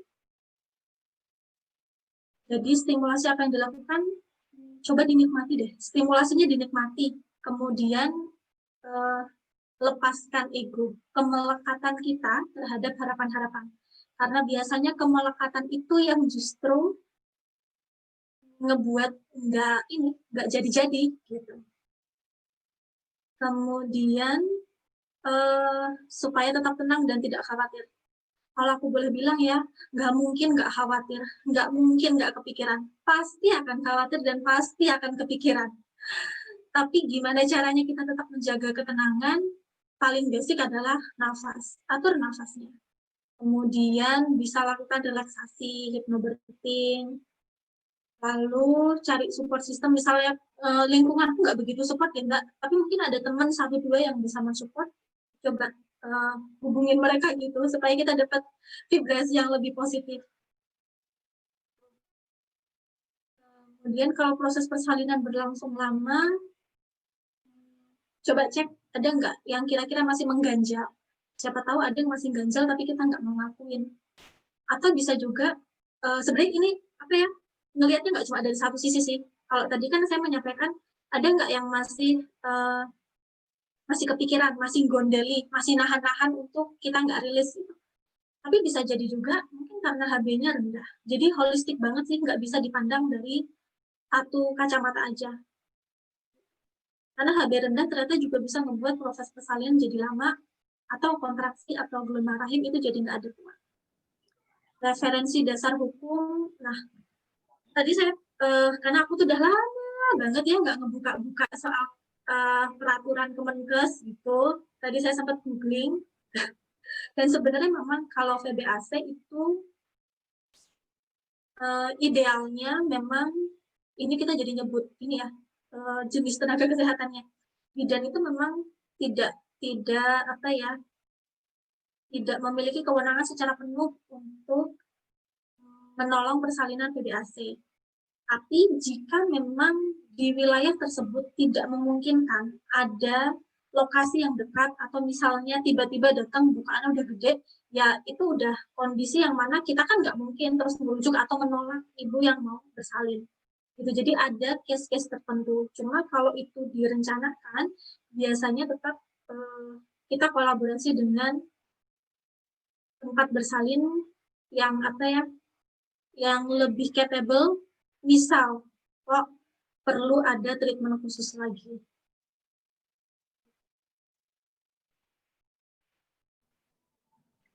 Jadi gitu ya teman-teman. Boleh di bidan, tapi kita sowan dulu ke sana, nggak ujuk-ujuk datang, Bu, saya mau lahiran gitu ya, Mbak. Kayak Bidan Rina itu di Malang, Mbak Tata pernah dengar rumah Bidan Rina? Ya. Jadi Bidan Rina itu mau menerima VBAC, tapi dengan syarat kita sowan dulu beberapa kali ke sana. Ya. Beliau melihat dulu gimana persiapan kita, bagaimana niat kita sekuat apa gitu kan. Jadi nggak, kemarin itu terakhir itu Mbak Umrotul itu orang Malang juga, Mbak. Ini kan aku posisi sekarang lagi di Malang, lagi pulang ke Malang. Oh, iya. Jadi kebetulan beliau itu periksa, terus aku juga cek Ayudi ke rumah Bidan Rina kan.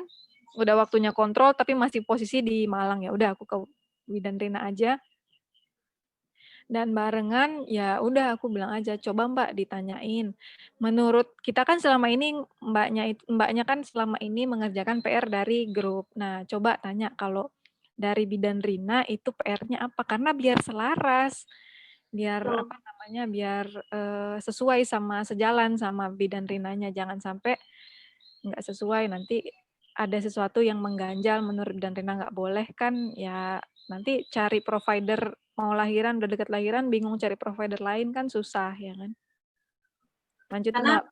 Gimana? setiap provider itu pasti punya idealismenya masing-masing. Betul. Setiap fasilitator, setiap orang bahkan punya idealismenya masing-masing. Jadi memang akan lebih baik kalau kita mau bersalin itu, ya ketemulah beberapa kali dulu untuk menyelaraskan energinya, klik benar atau enggak, dan sebagainya. Iya. Lanjut ya Mbak Tata, bagaimana mengukur tingkat kesuksesan atau keberhasilan yoga sendiri di rumah? Kadang karena pandemik ini Ibu sedikit worry untuk mengikuti yoga secara langsung bersama trainer. Yoga online aja sama Mbak Tata. Mengukur tingkat kesuksesan, itu sebenarnya latihan yoga itu kan latihan kita masuk ke dalam diri kita sendiri. Bukan membandingkan bahwa, oh itu trainernya, fasilitatornya bisa cium lutut misal, atau bisa posisi ini, atau temenku kok bisa gini, aku nggak bisa. Bukan di situ. Tapi gimana caranya kita, sedalam apa kita bisa mengenali tubuh, dan memahami bahwa bagian tubuh mana yang lebih berasa. Jadi gerakan yoga itu dia ada rasanya pasti, entah panas, entah pedas, entah nyut-nyutan, pasti ada rasanya. Tapi pastikan bahwa rasa itu adalah hasil dari kita mengerjakan tubuh, bukan kita menyakiti tubuh. Itu sih. Panas, pedas tuh di lutut bagian belakang, itu pedas banget. Tergantung posenya ya Mbak, kalau table croquet di lutut belakang nggak pedes kok. Tapi kalau ada muka, Di lengan pedesnya. kalau Vira Badrasana lengan juga pedes ya Mbak. Harus Lumayan. kenceng lengannya. Nah, makanya aku juga sering bilang sama teman-teman di grup yoga online, maksudnya tapi jangan disampaikan ya.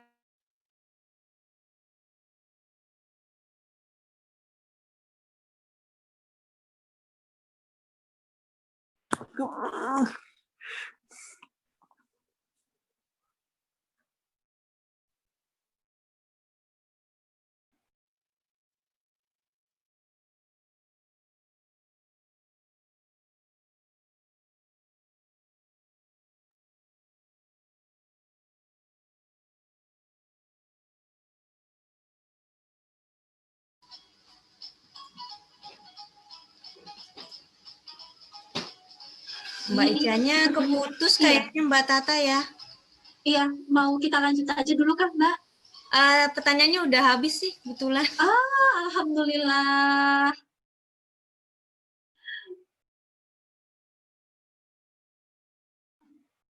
Suaranya Mbak Musda juga ini hilang. Oke, udah masuk Mbak.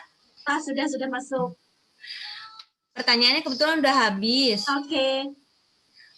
Mungkin minta resume aja dari Mbak Tata untuk materi hari ini.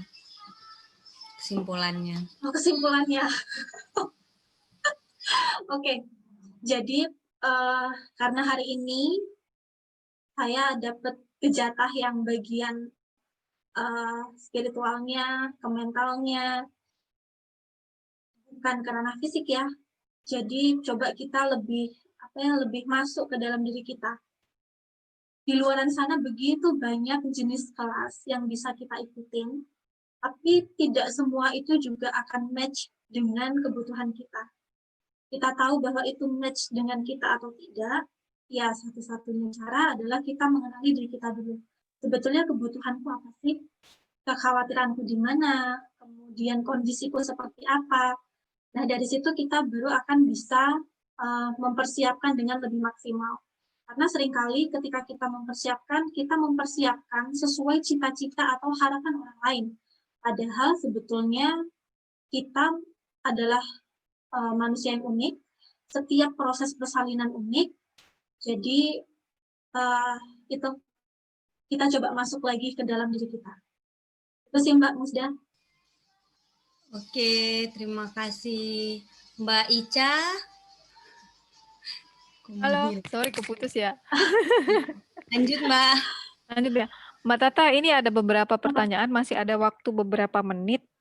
Okay. Boleh nggak Mbak kita dijawab, selesainya Mbak? jam berapa sih Mbak? Pertanyaan di aku hilang Mbak Musda. Aku kan tadi keputus. Oke. Sebentar. Sorry.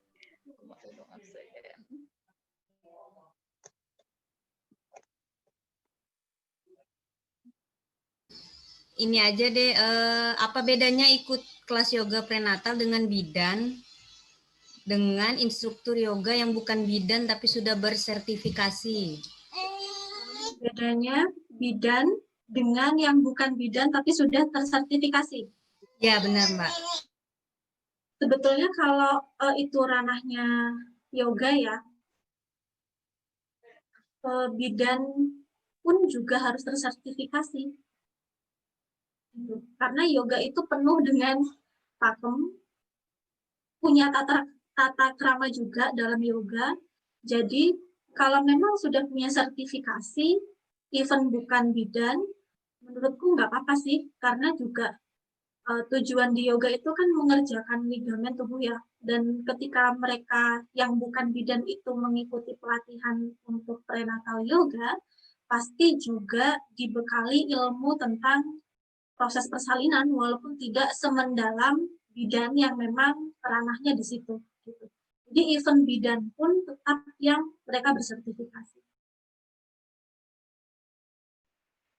Itu Mbak Musda. Tadi juga saya lihat di chat ada yang nanya IG-nya Mbak Tata. Sebenarnya kemarin waktu daftar kan harus follow IG-nya Mifa Bavana ya. Oh ya. Boleh deh Mbak dipromoin lagi. Terus kalau mau nge-hire Mbak Tata gimana caranya? Ini oke. Aku ini aja ya, aku ketik di di kolom chat itu. Kalau IG-ku pribadi itu adalah Irama Stuti Khairul. Itu sebenarnya udah di ini sama Mbak Ica loh. Irama Stuti Khairul. Tapi kalau untuk layanan kelas-kelas itu ada di Mifa Bavana. Postingannya pasti beda. Kalau postingan di Instagramku ya pasti pribadinya aku, posting suamiku gitu kan. Tapi kalau di sosial medianya Mifa Bavana itu layanan-layanan berkaitan gentle birth support. Kemudian untuk meng-hire itu meng-hire yang apa nih? Meng-hire ke prenatal Macam yoga. ibu-ibu. Atau postnatal yoga. Atau doula ya Mbak? Iya, meng-hire yang mana ini? Boleh nanti kita coba ini aja. Jadi nanti langsung aja ke admin ya Mbak? Ya, maksudnya hire-nya yang apa Ya. gitu? Jadi cocokin cocokin jadwal dulu ke admin. Soalnya Mbak Tata itu udah makin luas jangkauannya sekarang berbagi ilmunya ya Mbak. Jadi harus Masih belajar menyesuaikan Mbak Ica. jadwal ya teman-teman. Ih, Mbak Tata tuh tambah keren. Aku tuh bersyukur banget loh ketemu sama ibu-ibu tuh kan ibu-ibu tambah hamil. Karena justru dari mereka saya tuh banyak banget belajar.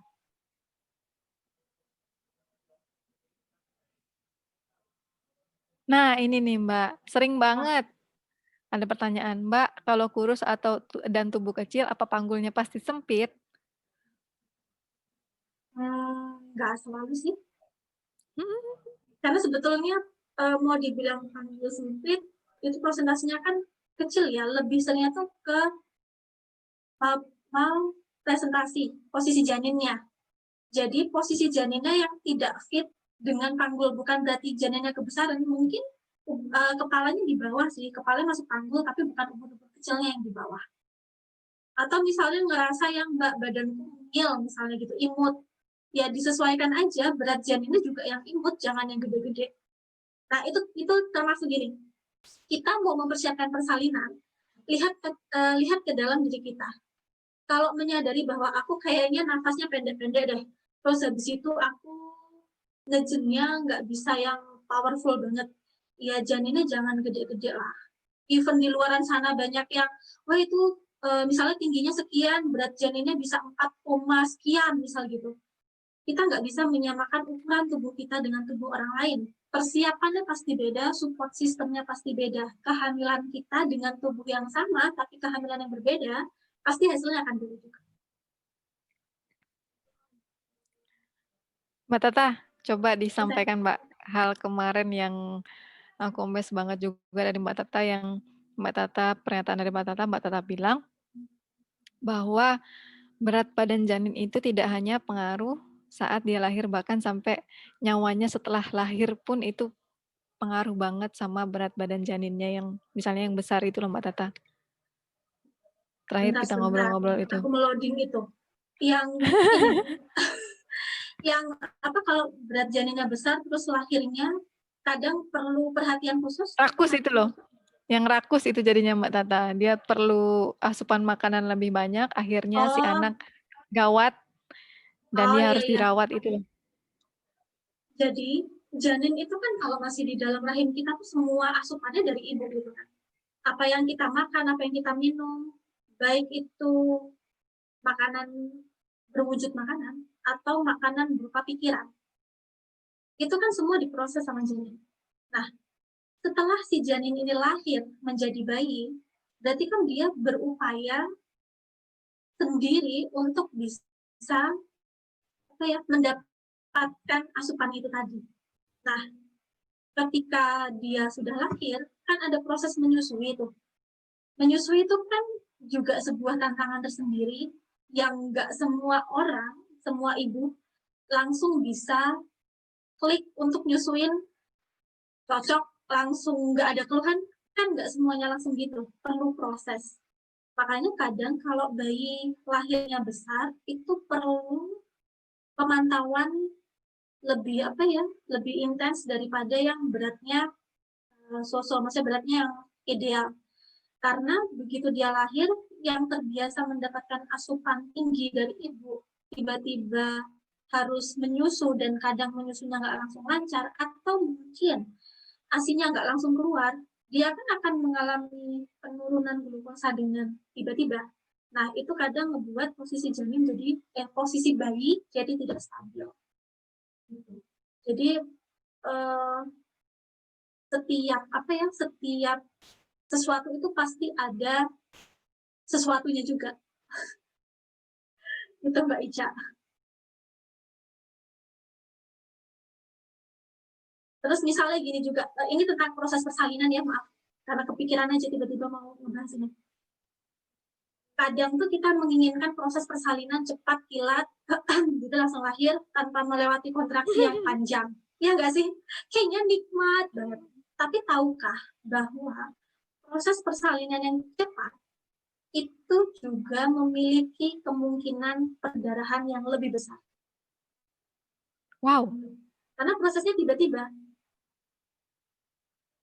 Tapi kenapa, terus gini, misal ada pertanyaan, tapi yang itu kemarin lahirannya cepat nggak ngalamin perdarahan gitu. Coba cek secara menyeluruh, HB-nya mungkin bagus, nutrisinya mungkin bagus, kondisinya pada saat bersalin mungkin lagi fit. Jadi banyak faktor. Cuma itu kadang kalau ada ibu yang, Mbak aku pengen banget lahiran cepet, 3 jam lahir, 1 jam lahir, ya biasanya pasti ada catatan khusus yang ya disiapin nutrisinya. Karena ada beberapa yang gitu berhasil untuk lahiran cepat, tapi melewatkan nutrisinya, melewatkan kondisi tubuh yang fit, ya kebetulan terus ada perdarahan. Walaupun perdarahannya nggak banyak sih, tapi kan cukup. Pasti kita akan jadi lebih hati-hati lagi. Observasi pasca salin yang harusnya 2 jam mungkin bisa jadi 3 jam, 4 jam. Oke. Jadi panjang banget persiapannya ya Mbak Tata ya. Wajar banget sih dulu aku lahiran yang pertama itu SC karena memang nggak ada persiapan.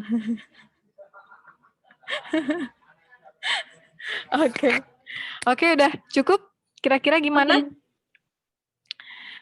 Terima kasih untuk Mbak Tata dan semuanya yang udah hadir hari ini ya.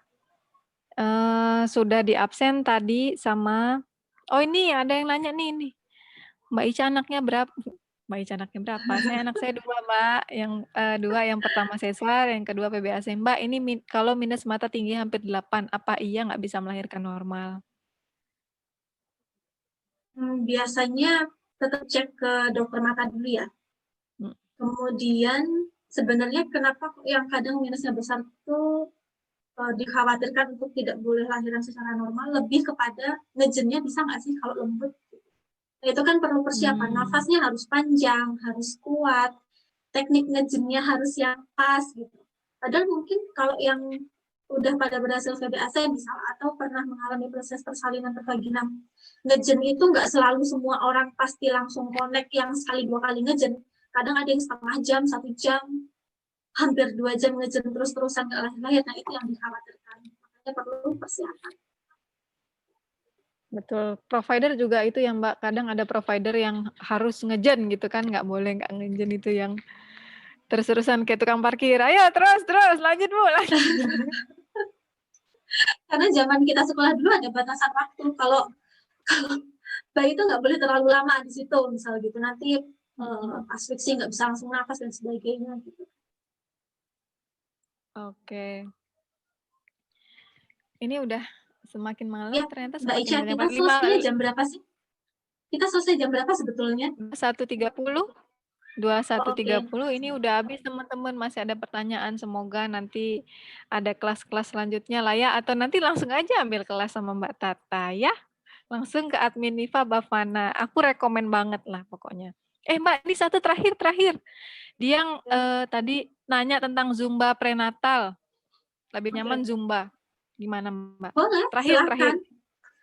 Nyaman Zumba prenatal boleh, kemudian Pilates prenatal boleh, nge-gym prenatal juga boleh, apapun yang dirasa kita nyaman dan kita klik, lakukan. Gitu.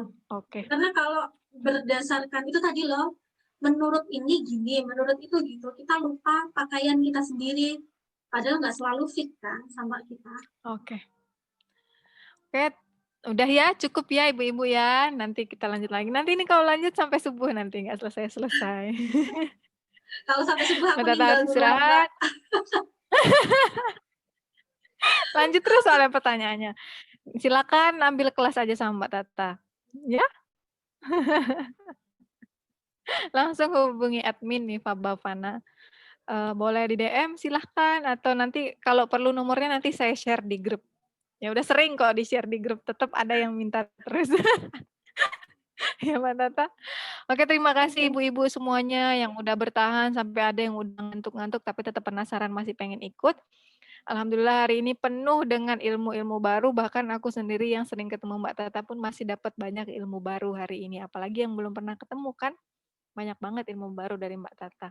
Semoga bermanfaat untuk kedepannya yang sedang berjuang mau lahiran atau yang sedang mau VBAC, sedang lahiran pertama, semuanya semoga dikuatkan untuk melahirkan normal. Kuat mentalnya, kuat fisiknya juga semuanya. Terima kasih ya semuanya. Maaf kalau ada pertanyaan yang belum terjawab karena memang terbatas waktunya. Ini aja udah lumayan lama ini kita kan kelasnya. Terima kasih, sampai ketemu lagi di kelas-kelas selanjutnya. Semoga bermanfaat. Makasih banyak Mbak Tata. Terima kasih kembali Mbak Billahi Ica, taufiq teman-teman wal semua. hidayah. Kasih. Assalamualaikum warahmatullahi wabarakatuh. Waalaikumsalam warahmatullahi wabarakatuh. Izin live ya, Mbak. Ya, Ketemu besok malam. sampai ketemu besok ya. Mbak Musda udah malam di sana, udah jam 10:30 ya. Di itu aja Mbak, Ya. di end meetingnya Mbak. Oke. Selamat istirahat Izin semuanya. ya. Ya, dah. Oke. Assalamualaikum. Assalamualaikum. Salam.